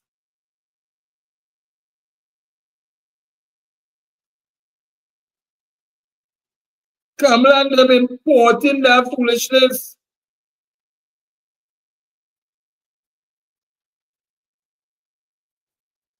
Well, look at that. That didn't see things to sing in 1492. So they used to be saying this, what? You know what Columbus do in 1942? He sit down, it's supposed to be sit down, but you know we say the words in the grass and cock up his ass and say nobody can pass. And Trini pass and kick him in the ass and say now everybody could pass. Well, I don't know what but seriously, the people who fought against Trinidad and Tobago getting to be from a Republican status is the people who run to Canada and ball how people committing crimes on them, raping the children, doing them all kind of thing. To get asylum, people run to England and say, oh God, they're killing me, they're committing crimes, murder, this, that, you know, just to get the thing to go to America. Just to get the thing to go. Look, Trinidad Killer. Look, Trinidad Killer is a prime example of an artist who get opportunity. He couldn't fly. But because he was under Chinese laundry and they organized his passport, yeah, and he gave me visa, he had opportunity to fly to go to America. When he reached out there, when he realized his visa will expire, he jumped up and he started to talk about they want to kill him in Trinidad and Tobago. And plenty of them doing that, they're going all in Amsterdam, saying how they're attacking homos in Trinidad and Tobago and the LGBTQ and all the different organizations. Let me tell you something. And plenty of them support the opposition.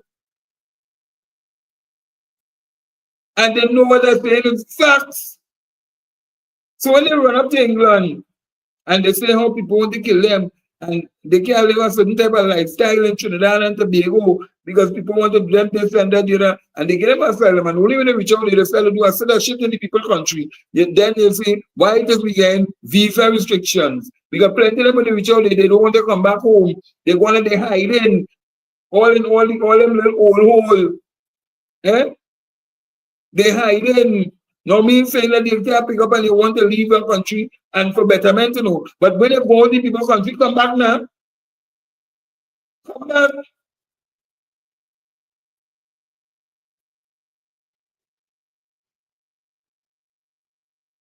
But when you're going to these people's country, bigging up these people's country, making these people feel like them as lords, and when they turn to turn around, they say they wanted to leave the country.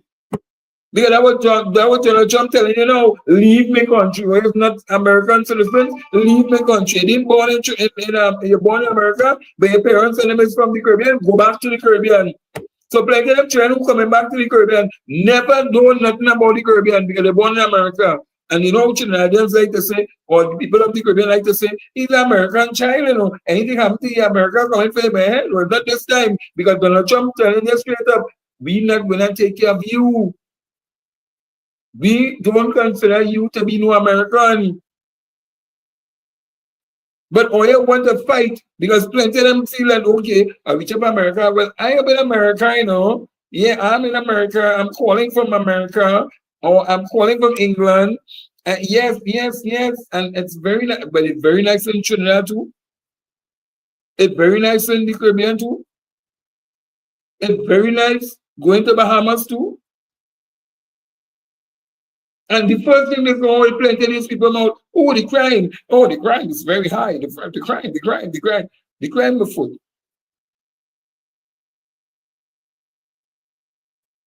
That's why they call me tricky daddians. Them West of the Caribbean islands, they call me tricky daddians. Because they always come up with some kind of trick to leave the country and to want to lie on your country. Because when you say that people want to kill you, nobody wants to kill you. But you want to enter big competition you want to enter. So when $1 million and then talk about, can I do it virtually? To take my money to get back to who? To get back to who if you didn't win? To take your money and get back to who? To the same man who telling me now, hey, we have to get rid of the nurses and the doctors, that we have an agreement with Cuba to provide, because Cuba have some of the best doctors in the world. You want to tell me to get rid of we doctors and we nurses because why? We exploit them how? Nowhere in that report have they shown where we exploited any doctors or any nurses in Trinidad and Tobago. Let me take this one. Hello, good night. Hello. Good night. Yeah, I'm just one. It's me again. Go ahead. Other Jamaican with this whole we're discussing there. Now, my whole situation with this, Trinidadians, not all, most Trinidadians in this country does make things bad with respect to our image and our people, right? Because all the years I know myself, yet never to get a visa to go to England. But as I rightfully said, it have people in this country who continuously abuse the privilege that the UK has given to us. Hence the reason why today we in the mess we in with that visa bacchanal with the UK. Mm-hmm. You understand? Yeah. People living here and seeking asylum in Netherlands and these other countries and them. But you know, you have to pass through the UK to get to France and to get to these other countries and them in Europe, right? And they're going across there and they're crying blood that, oh, I am this and I am that, I am thing, and I am the crime situation, and they're threatening my family, and they went on and on and on and on. Okay, no problem. The people allowed you into their country. Their stance is now, once you come to my country to seek asylum, you have to give my country back something. Mm-hmm. You can't just come in my country and expect to live over my country and you won't do nothing. And that is what most Trinidadians love to do. They want to go in another country and they want to work. They want to do nothing. All they want to do is to live off the comforts of the citizens of that country. So they felt in their mind that if they leave here, life will be better outside there. And that is the whole problem that would have bring back to this whole visa implementation. Because people here abused the system in the UK. Right? And I have no issue with the government say they are disagree with the situation. But you see, the handful of people, yes, it's the handful of people in the country that did this foolishness. But at the end of the day, it's going to have a repercussion on the population and the country on the whole. If it's 10 persons in this country doing that, you think the UK going to restrict the 10 persons? No. They're going to restrict the whole population. And this is what people don't understand. It takes one bad apple to spoil the whole bunch. And it's now gone. People living here with all kind of record, criminal record and what have you, and seeking asylum across there and causing problems in the country. And then all they want to come and say, and the first thing all they want to say is the government. It's not the government, it's the people in the country, the citizenry in this country. Not all, majority of them. Just go and create us problems outside there and try to tarnish the country's image. Just as what the UNC is doing right now as we speak. Prime example. These countries are very ungrateful. And this ungrateful is worse than witchcraft. You understand? Everybody wants. But nobody do not want to give nothing in return to the betterment of your country. All them who live in here, they go outside there and present themselves. They didn't care two hoots about Trinidad and Tobago. No. You understand? They ain't too care. But when problems arise, the first country they run back is where? Right back to Trinidad. You understand what I'm showing you?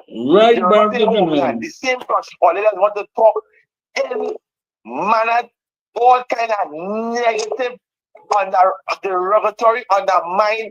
You are what have you. People in this country are very ungrateful. Because only in this country, in this part of the world, the Western Hemisphere, life is going to be much better. Go to countries in the Caribbean and see what is going on. You understand? What you can do in this country, you can't do in no other country in the Caribbean. And the first thing I want to talk about is about crime. Never on crime, our crime is not only in Trinidad and Tobago. No. Crime affects the whole world. Yeah. Crime affects the whole world. But here in Trinidad and Tobago, we just want to use it as a political tool to try to tarnish the image of the country. Look, Jamaica is the size of Trinidad. Jamaica have more population than Trinidad. Jamaica have over 2,500,000 people. Right? Last year, they had over 1,100 and something murders, down from a height of 1,300 murders the year before. We had 625 murders last year. And they want to create a whole bacchanal and say, oh, they want the most bloodiest here in the country's history. And then Mexico and these other countries is every day thousands of people have been murdered in these countries. Then hearing that they're not pushing that in the front burner. No. Jamaica have crime too. Jamaica have homicide as well. But you're not seeing that Jamaica is promoting that aspect of it. But only in this country, we have a UNC opposition who is vying to be the alternative government in this country, which should never happen. And the media continuously tarnishing the image of this country, and we just wonder why the country in this situation is in today after 63 years this year of independence. Yeah, is that clear? Yep. Sorry about that, Eric. Good evening. Hi, good night, Mr. Wells. Good evening. Good evening. Good night to you and your all your listeners who are tuning in. There's a word called recalcitrant, right? Yes. When we were growing up and we heard it, I thought it meant something to do with Indians. I didn't even know what to spell it, but every sometimes I say, you know what, let me song it. And the same way I sung it is how I would just spell it and then look for it, right? And it's actually just how you pronounce it. It is spelled. And then when I saw it meant stubborn and obstinate, I was shocked.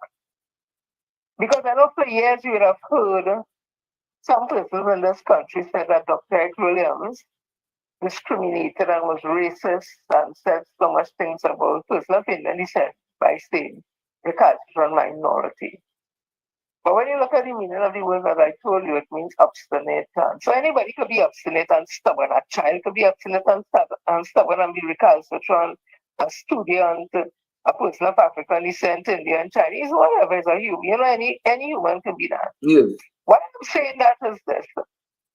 You remember in the 19th when a minority or a small group of people were running to Canada and saying that they were under siege and threat and discrimination and prejudice and that African men were raping Indian women and a whole lot of things. There was even a group who called themselves English, a small group. They themselves would have left and go to Canada to meet another group crying discrimination and all that. And when the Canadians would have done an investigation, you know, of course, they would be sending to get information from the relevant country. And the person who is saying that they're running from because of political victimization, discrimination, whatever. It was found to be a lie, right? It was found that it was no African men raping Indian women, and we know how that story goes. But why I raised it, what came out of that, because we were able to go to Canada prior to that without a visa. Coming out of that small group, that recalcitrant minority, would have created a situation where all Trinbagonians had to get visas to go to Canada. Yes. Thankfully, just last year or something, I think they would have kind of eased up on that. So I'm just supposing that what's happening now. I heard the UK High Commissioner speaking basically that persons, a small minority group, leaving this country and going to Canada on vacation, and then when they're there on vacation now, they want to seek asylum. And he said that it was unfounded. Because if you're seeking asylum, you're going to speak about victimization, harassment, political this and that, and crime and all that. And he said it was unfounded. But because they have to secure their territory and all that, unfortunately, he said because of that small minority, they would have had to issue, no, we have to get visas to go. So again, I'm the recalcitrant minority. And again, we suffer in the effects of the things they say and going and do. So if these big developed societies and countries are not believing, in fact, based on what they're saying, they're not getting any evidence of the suffering and the persecution and the tyranny and the dictatorship and all that.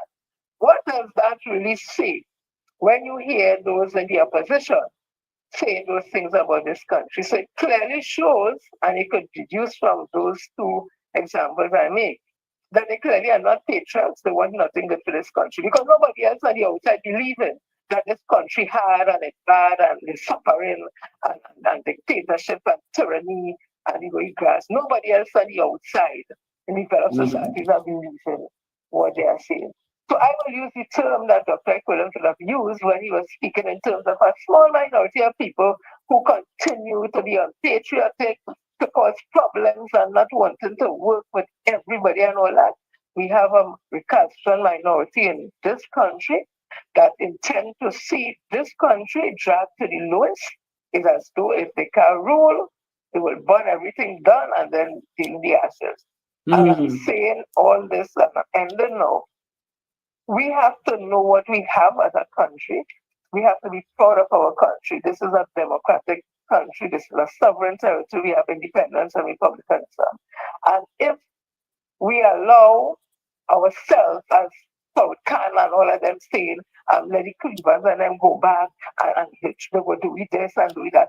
If we are a small nation, we are free to defend our citizens, not by doing any war in England, but diplomatically stating that you can't tell us what to do. You can have a conversation and just find out what's happening. Let us work it out and all that, but you can't come and dictate and tell us. Because we had the Shagaramas treaty and all that when the Yankee was here, that to leave us. So we gone past all that. So I'm saying again, this country is a blessed country. This country is not as bad as the painted it. However, some in the society, the cultural minorities, continue to be in a particular way. But this particular issue now we are seeing, this is not Trinidad alone, that is all Caribbean countries that have Cuban doctors and all that. CARICOM has to stand together as one. We have to stand together in this small space as one with a unified voice. Let us talk it out diplomatically. But you cannot impose your big brother behavior on us by long time days. Not because we are a small country. And he didn't say it's shithole. He had said something that he said. We are not. We are human beings down here. We are educated people. We are highly intelligent people. And if you have issues, let us talk it out. That's the only way we'll solve things. But not with you putting a heavy hand to tell me, don't do this, don't do that. And if you do that, you will do this and all that. And we now so want to have an American visa that you say, oh God, you know what? Let me send my Cuban doctors who we have been getting good health care from for over 50 years in the whole Caribbean and 20-something years in this country. So I just want to end by saying again, the cultural minority must not be allowed in this country to stop the development or the unity that we have between all races. Every kid and race find an equal place. We'll build this nation together. Who have a problem, they could try to go England now, get a visa. They could try to go all over the place. But leave us who want to develop this country, the Indians, the Africans, the Chinese, all races, we'll do it together. Thank you for the opportunity, Mr. Welch. No problem. Thanks a lot to Eric, Ms. Jennifer, and many others. But as I said, I will talk more on this because America has been allowed to get away with too much things on small nations. They want to impose the banking sector. They want to impose this. They want to impose that. They want to impose this. And we just allowing them because why? They provide aid. They provide aid. They provide aid. Aid may look now. So because you've given somebody aid, I thought aid is to help them. But if you give them any aid, then you ain't helping me. We're actually doing your bartering. I am going to give you this, and I want this in return. That's what we're actually doing. You ain't giving me no aid. Because if you're helping somebody, you don't look for nothing in return. But America always wants something in return. They always want something in return, but you must not want nothing in return from them because we are the big brothers. In fact, we're not big brothers. We are the big bullies. Because that's what America is behaving as, a bully. And they have always been behaving like a bully to the people. They went to take the people land up in Mexico to make up the rest of America. Con the people out of the land. Con them. And you want to talk about exploitation? Look how many slaves. Look how much slaves worked in America as slaves under exploitation and still up to this day. When you hear how much American people have worked for in their minimum wage, Trinidad and Tobago have to be, we living better than some of them. We living better than the average citizen in America, We don't know wages we have here, And we just take it so for granted. We just take it for granted. as though America have everything better than we. We have designers right here in Trinidad and Tobago. We don't bound to wear their clothes all day. We have to stop that foolishness and start buying our people things. We don't have to buy any products from America. We can go to Europe. When I mean Europe, we can go Africa. We can go Asia. We can go different places. Get our raw material. Bring it back to Trinidad. Buy and do our things right here in Trinidad. We don't need to go and be bothered by these damn people and them feel that hey, I tell you to do so and so. And if you don't do it, we're going to do this and we're going to impose sanctions. But let me tell you something. I tell you, if from them, yeah, wait.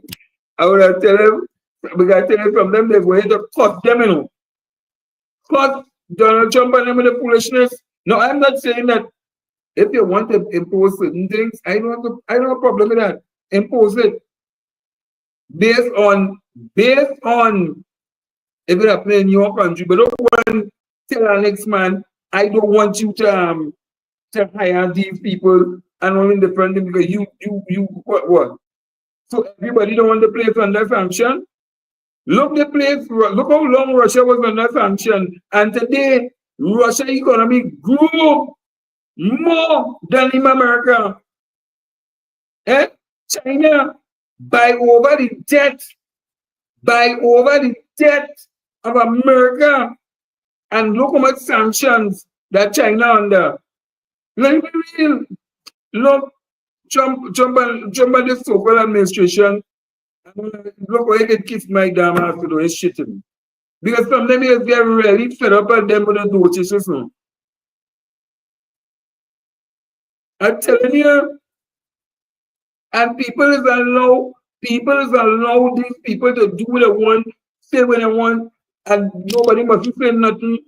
A dollar is a dollar. A dollar is a dollar because when you check it out, a dollar for a dollar, Trinidadians living nicer, happier than them in America. So they vex that they don't want to provide proper health care for the people. And our health care is free in Trinidad and Tobago. So we importing doctors to work here to provide a free service to the people of Trinidad and Tobago. And that what they can't handle. We paying top dollars to these doctors and nurses. And they can't handle that.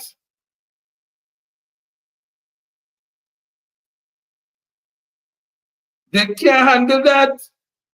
Because if you look at American healthcare system, they don't care nothing about the poor man. Nothing about the poor man. Well, Obama tried to bring something called Obamacare. Trump said that ain't looking good, that ain't sounding good, that is not good. Shut it down. And it's the same stupidness that Kamala Prasad they've been doing in Trinidad and Tobago. It is the same damn stupidness that Kamala Prasad they've been doing in Trinidad and Tobago. All right, the PNM do this, shut it down. The PNM do that, shut it down. The PNM gonna do it, shut it down. Call for sanction, call for this, call for that. Because she wants to play this role as though she is the good one. When she knows fully well, you backing Trump to impose sanctions on your own country. And the hell with England. You know how expensive it is to live in England? Just to see what some old damn buildings, to go back to the old colonial master who take the people and that's why you see some of them and be glad we're going on in Africa. That's why they're glad we see what's going on in Africa, and we gotta wake up. They wake up and they realize that hey, you have been exploiting me. Because half of the things that is going to make Samsung phones, they come from Africa and them places. And the people and them was getting next to nothing. So who talking about exploitation? iPhones, all these things. Who exploiting the diamonds for them to blast in the sky. Who could do more exploitation than America? Who could do it more than America?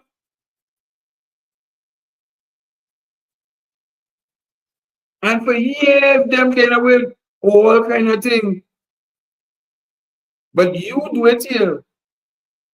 You want to do it. You want to come and tell we in we own country that we can't hire them because it's exploitation.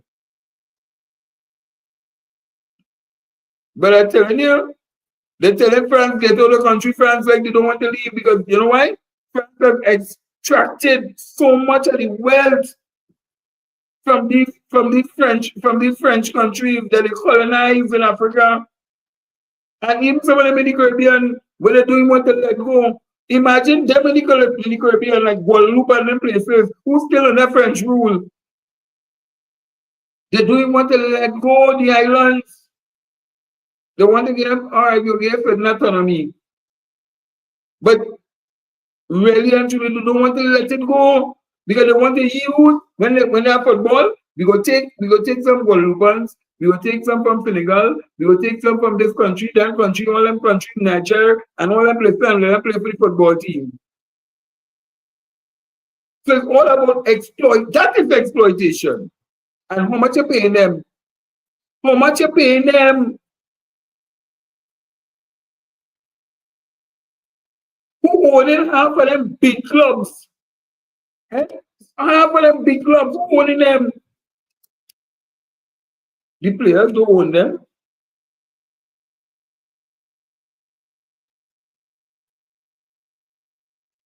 So who owning them?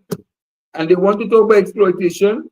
There are certain sports people in this country, in this world, don't get the same amount of money as certain sports people because why? They say, don't give them that. They can't get more than this one.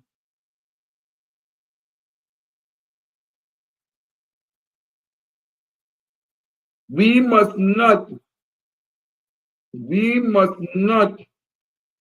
allow, and whether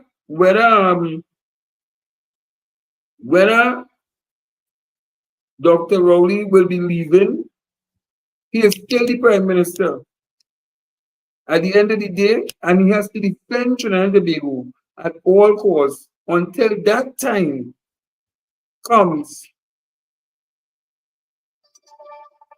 when he demits and somebody else takes the mantle.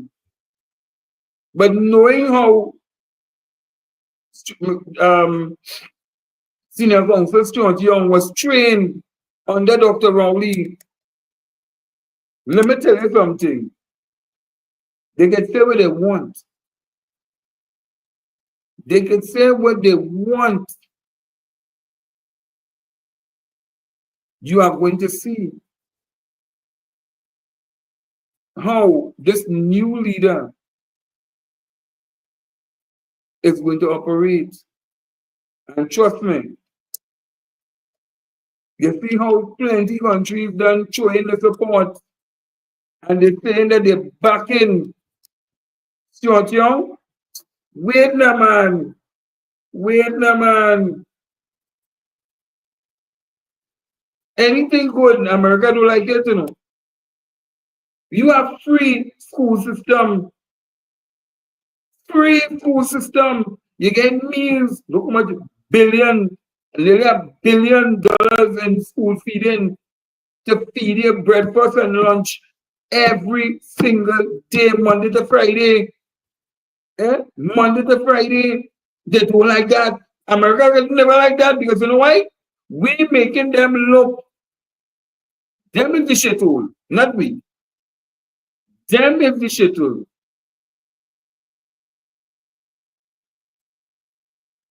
Them is the shithole. Some people talking about they living in a shithole country. Trinidad is a very much happy country.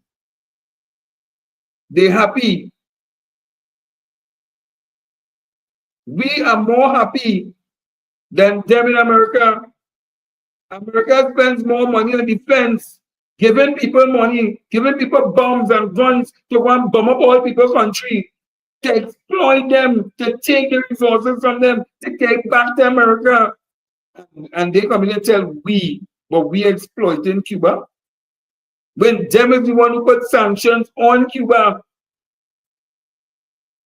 And the people said, we don't business, we going forward.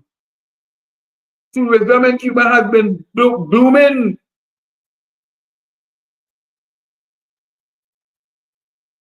So when they're talking, then when you see me, I just get fed up at Kamala and them with the dotishness. I just get fed up at them with the dotishness. And because why?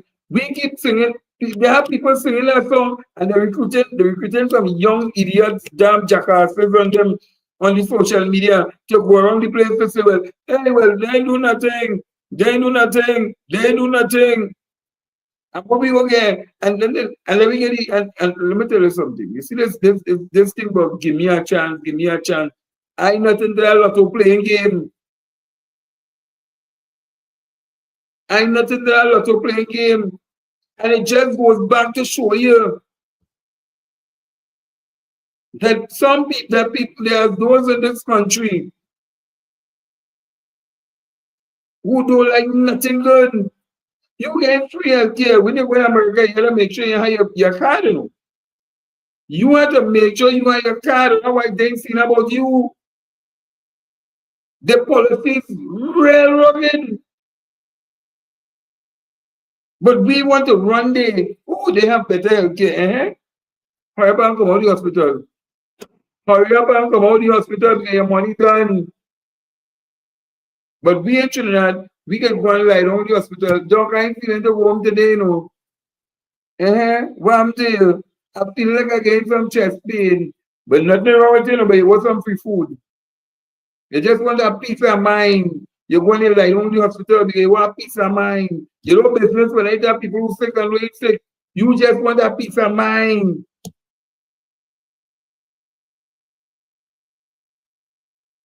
We must not allow America to come and tell we, one of the most happiest, progressive nation in the whole of the entire Caribbean, South America, North America, you name it.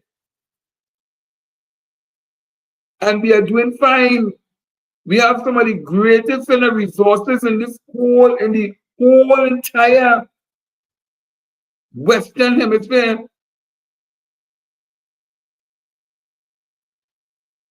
And they want to tell we every time, we don't want, we don't want.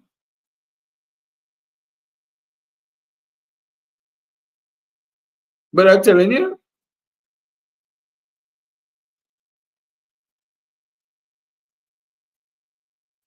America wants Trinidad and Tobago to come begging to the IMF. And we're not going to the IMF. And every time the IMF, they can put on how much report they want. We're not going to the IMF. They want me to want so. They want me to take money from them so. We don't want no money. Thank you. We don't want no money. Why are we borrowing from the Chinese? Why but you take but China buy over your debt? Don't you telling people that? We must not allow these little dirty people in America tell we they because the smell stinking. Yeah, I don't know. Sometimes there's one day there's big. But not the Chinese who living out there, but you know them Americans, the so-called Americans, there's a kind of smell. I don't know why. But nevertheless,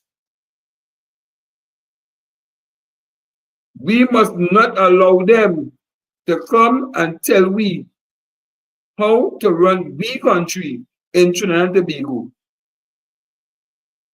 Because they keep trying to pressure the government. And that's the next thing, That is the next thing. They keep pressuring our government to sign this treaty, sign this policy, sign this, sign that, sign that. And when the government has to sign that in order to meet certain requirements, in order to meet certain requirements. And if we don't do that, who will feel that thing going on pressure? It's more the poor man. So when people blaming the government, it's not always the government, it's America, the bully, trying to tell Trinidad and Tobago, hey, if you don't do X, Y, and Z, we're not going to give you this. If you don't do this, we're not going to give you that.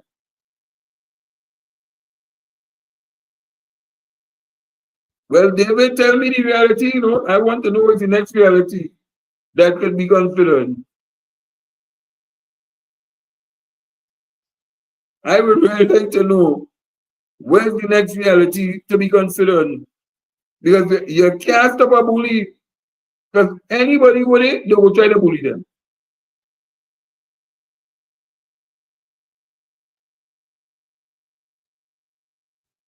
So I really want to know.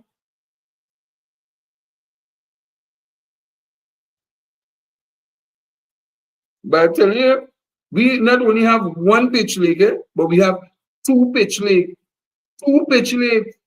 One was the biggest, yes, but we have one that is a little smaller. And people don't know that. Two pitch leagues we have in Trinidad and Tobago. That pitching roads all in America. But they know damn well, so they can't come around. Let me tell you something. America can feel that they can come and do what they want because they know, oh, I want to go to America. Or I want to go to England. Why the hell with all of them? And they don't want to pay for your resources, but they want your resources to get them it free. And then they want to talk about China. And they'll put up propaganda about China. No, then people don't trust the Chinese. Don't do this. Don't do that. Don't do this. And people buying them things, lock, stock, and barrel. But I'm telling you,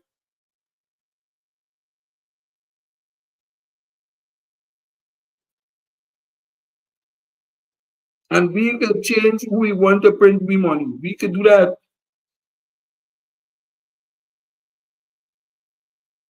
But I'm telling you, they send money. But I always tell people that I'd rather deal with China. If America was in so much debt until the economy nearly crashed, and who come and bail them out? Who bail them out? The same communist country that they say we want to move away with businesses from them and bring them back to America. It's the same communist country that they telling people don't do business with. If we had to buy over America $1 trillion debt, the trillions of dollars debt for them owing a communist country, but still trying to impose sanctions as though they have all this big power. Are you making make sense with me now, man? Look, tell America I say they can kiss my ass. Because I don't have to worry. I live in happy and free in Trinidad. I live in so happy and free in Trinidad. It's a hell of a shame. Why going out there to say, oh, I'm going out there. I can buy it on Alibaba. I don't have to buy it made in America. That day's done. It's gone. It's gone. Them days gone. I don't have to go and know I'm made in America because half of them don't make in America. They make in other countries, and all America doing is putting the tag name America, America, America. So don't come here to tell me that we can hire people. Yeah, I'm telling you, plenty of them like Trinidad Killer telling you, they leave here, going over there to line, to entertain, to do all kind of thing. And when they reach out there, I can't go back home because they want to kill me in Trinidad. Yeah, they want to kill me in Trinidad. I want to get asylum now for 5 years. Get one 5 years asylum, eh? They're mining you. Yeah, they're mining you. So they take it. They have to take it. Because you can't do certain things. You have to go to school. You have to go back and learn something. They give you free housing. Let me tell you something. When they're talking the stupidness, them who want the asylum in England and America and Amsterdam and plenty places, they'll find places for them to live. And you're putting a burden on their system. When you know it, tell them happy right back in Trinidad. Now you're out in the snow and you're balling. I want to go back. I'm missing the feeling. Missing what damn feeling. Look, yeah. Yeah. If Elon Musk and them fellas and them could have give away money for election, money, you know, for people. Hey, or you can just imagine if they come to Trinidad and tell Trinidad, you know, we want to give you this because we want to take back Ramos to go and bomb Venezuela. And don't feel they wouldn't do it, you know.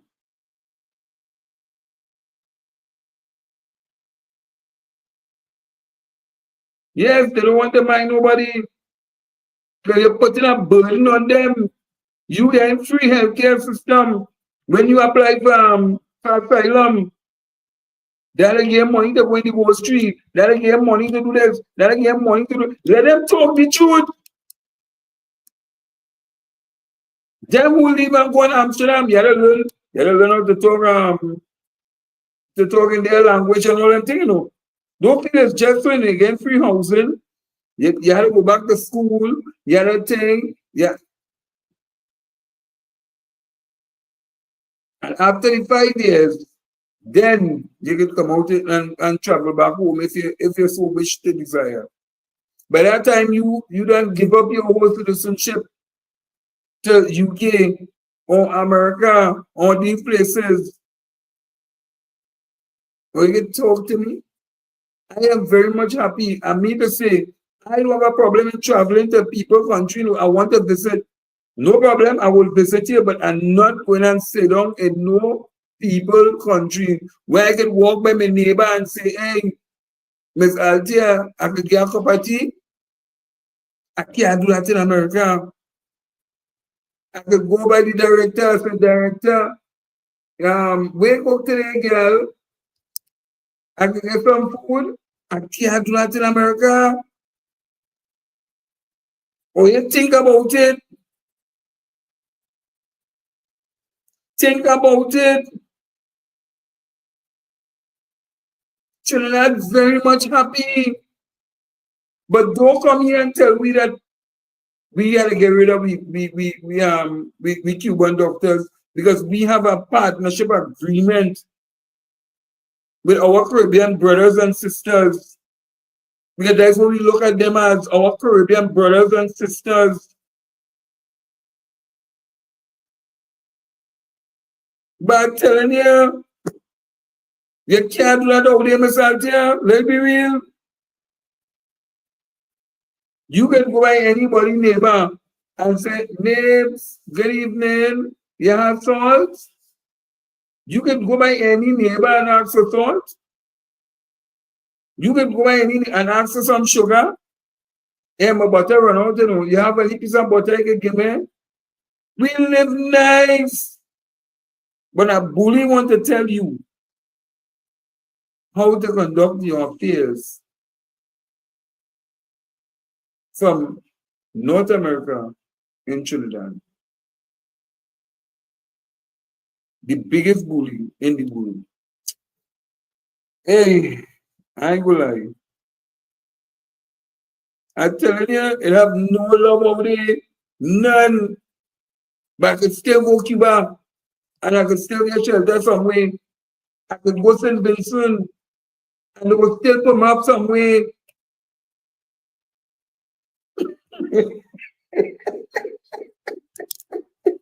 Well, that's what I didn't want to say, director. I didn't want to say that. Because we see what went on. The woman went by the people place, knocked the people door, and called the police for the owner.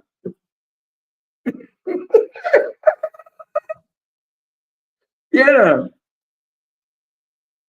I live in sweet Trinidad and Tobago, where people talk about race, but we damn happy because you know when you hear the neighbor about talking the next neighbor, but little do you know that the neighbor who about talking the neighbor, some want to eat children in the win and lineman with the next neighbor, the same neighbor that he have any problem with it.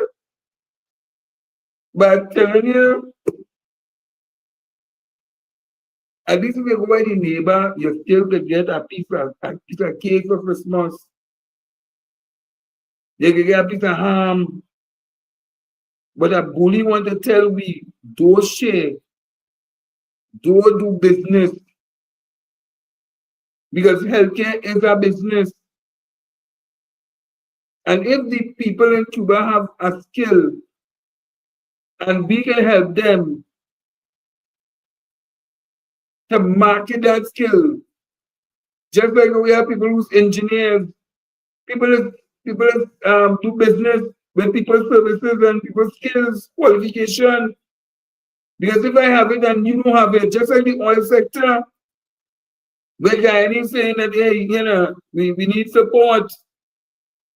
This is what we have to do. This is where we have to bring people. We must be our brother's keeper. We must love our Caribbean neighbors, regardless of what. Don't let nobody divide we. Because most of the people who live in Trinidad and Tobago is either from Grenada and St. Vincent, Barbados, few St. Lucia, few this, few that. But let me be real. We have to protect and be our brother's keeper.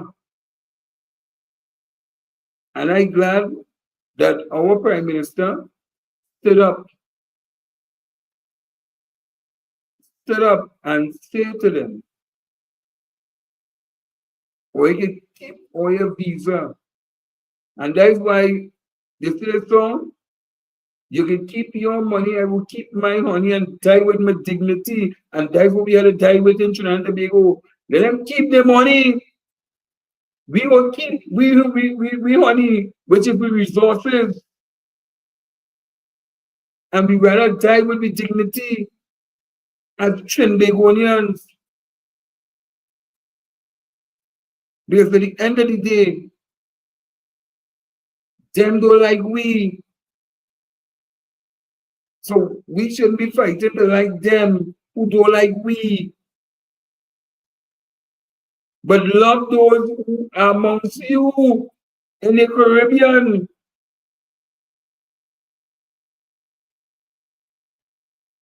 Because we all are one in the Caribbean.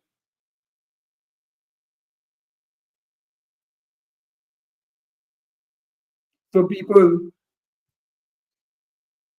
we will try to get a panel discussion going, and now that the results is fully in,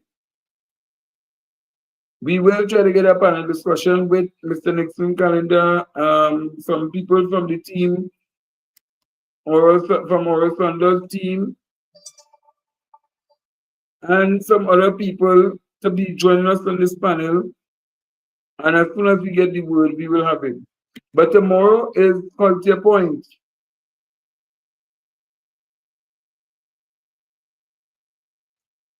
Well, them is not my brothers and sisters. My brothers and sisters in yellow could never be my brothers and sisters. Because my brothers and sisters, my brothers and my sister could never go for sanctions on my own brothers and sisters. They could never do that.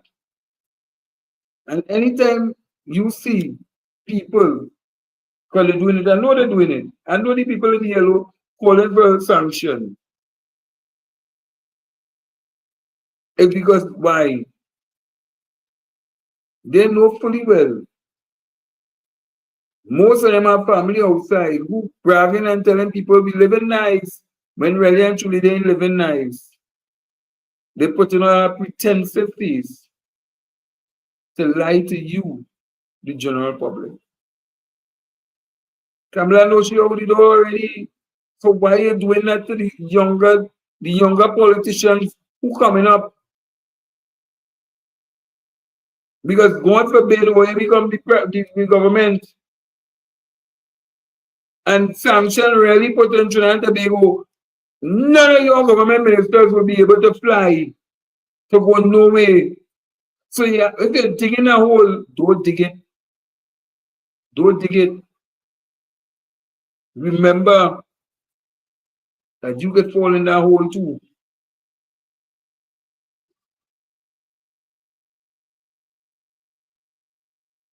And concerning this dragon deal, anything good for Trinidad, them people in yellow, they don't like it. They don't like it because I can see that something that will benefit your children down the road in years to come. You saying to scrap that dragon deal.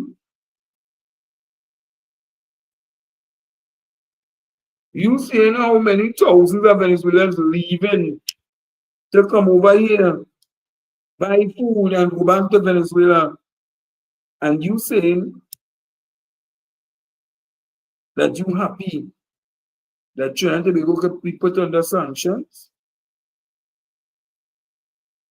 And the people in UNC endorsing that foolishness when if they take one out of their thoughts and they put oil there, if oil said children going and feel sanction because when they want to go away, they can't go.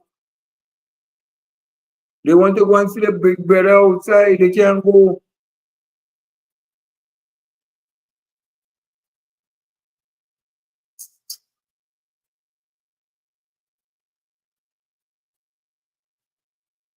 It'll be a sad thing to see when it's all about just the politics. Never cut that one, cut this one, cut that one, cut this one. And when they get there, the reality hit you. Yeah, you know, this was a good idea, you know.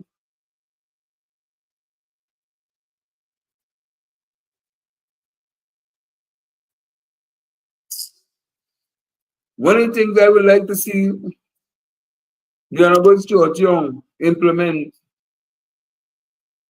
in the early days. And let me tell you something. It is something that I'm glad to see the director put it up here. It's not only just about the trade, you know. But let we have a free direct flight. That we don't want to go and beg nobody like in America to buy a route. Imagine you buy a route to go Africa.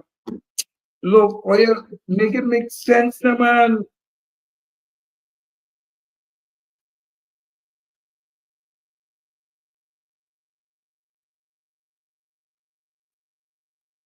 It's time.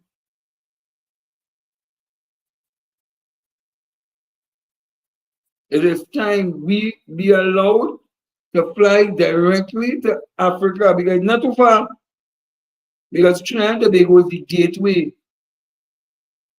We are the gateway to many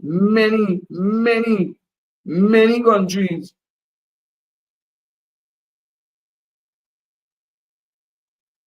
You fly a direct flight, Mr. Altia, from Africa to Trinidad? Well, if that happens and we are allowed to do it, then I rather jump on the plane and go down there and negotiate with them down there than to negotiate with Global North, who want to exploit me for my resources and don't want to pay me properly for what I have in Trinidad and Tobago.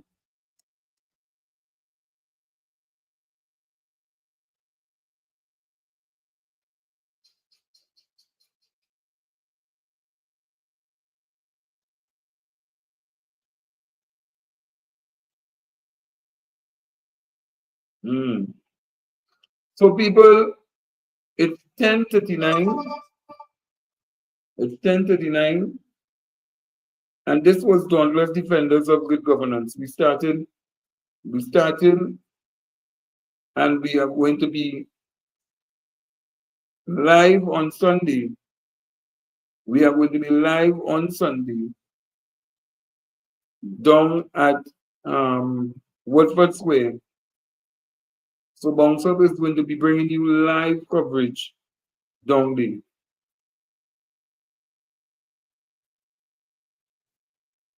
Yes. So Dauntless Defenders of Good Governance will be live in Woodford Square on Sunday. And we will try to do some interviews, try to meet up with some people, you know, and have some talks, some drinks. When I mean drinks, and not because I say drinks, I mean alcohol, but have some drinks with people who will be there in attendance and bring it to you live from Woodford Square. The presentation of all 41 candidates. And I'm proud to say that Tabakit has a new candidate, and she will also be joining the cast.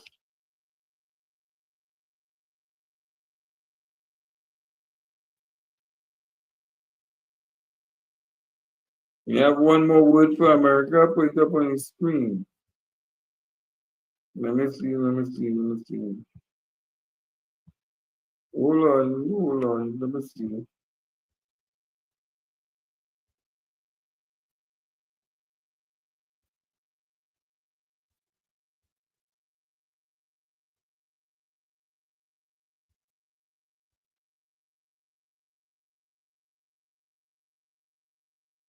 Where it is? Where it is? Oh, okay.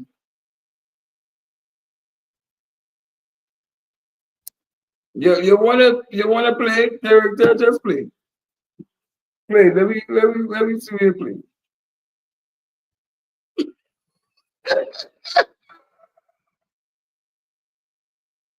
I didn't realize.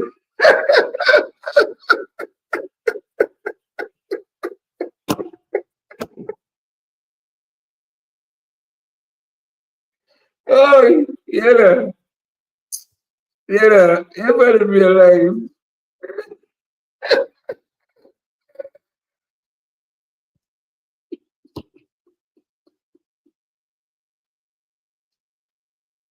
Hey, I will jump, trust me, jump out funny way. You know, of all the things, you know, you might be watching the program and you might very well say,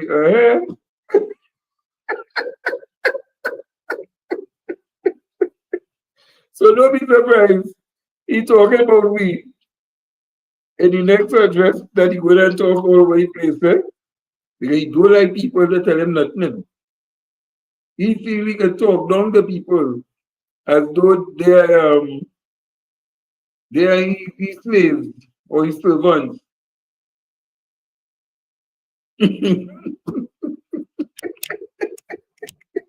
Hey, so look out this Sunday. Tomorrow's Culture Point. We will have some new music. We will mix it.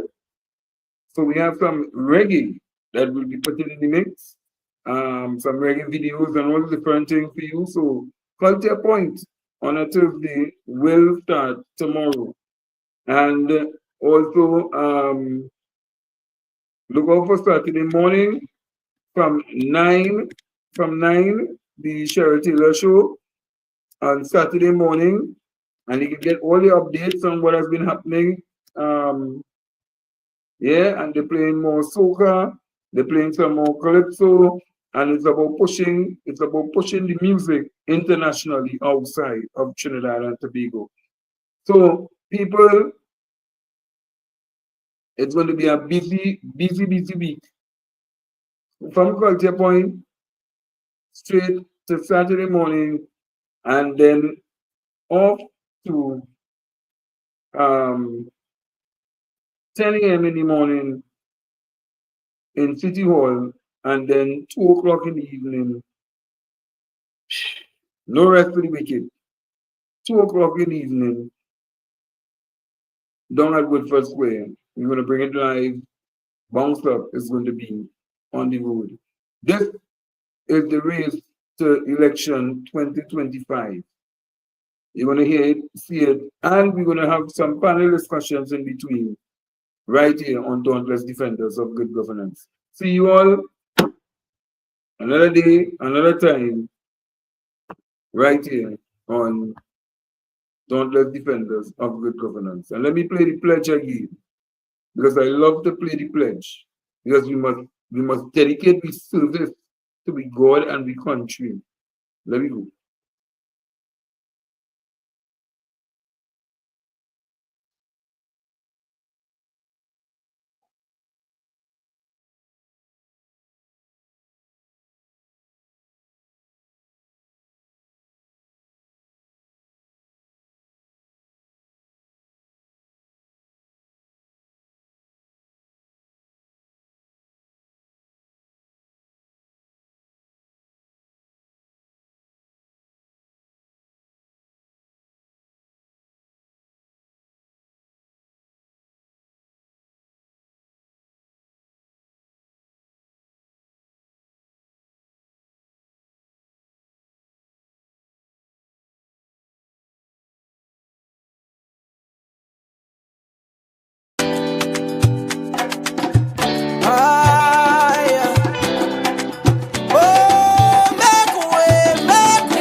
Some say that's small,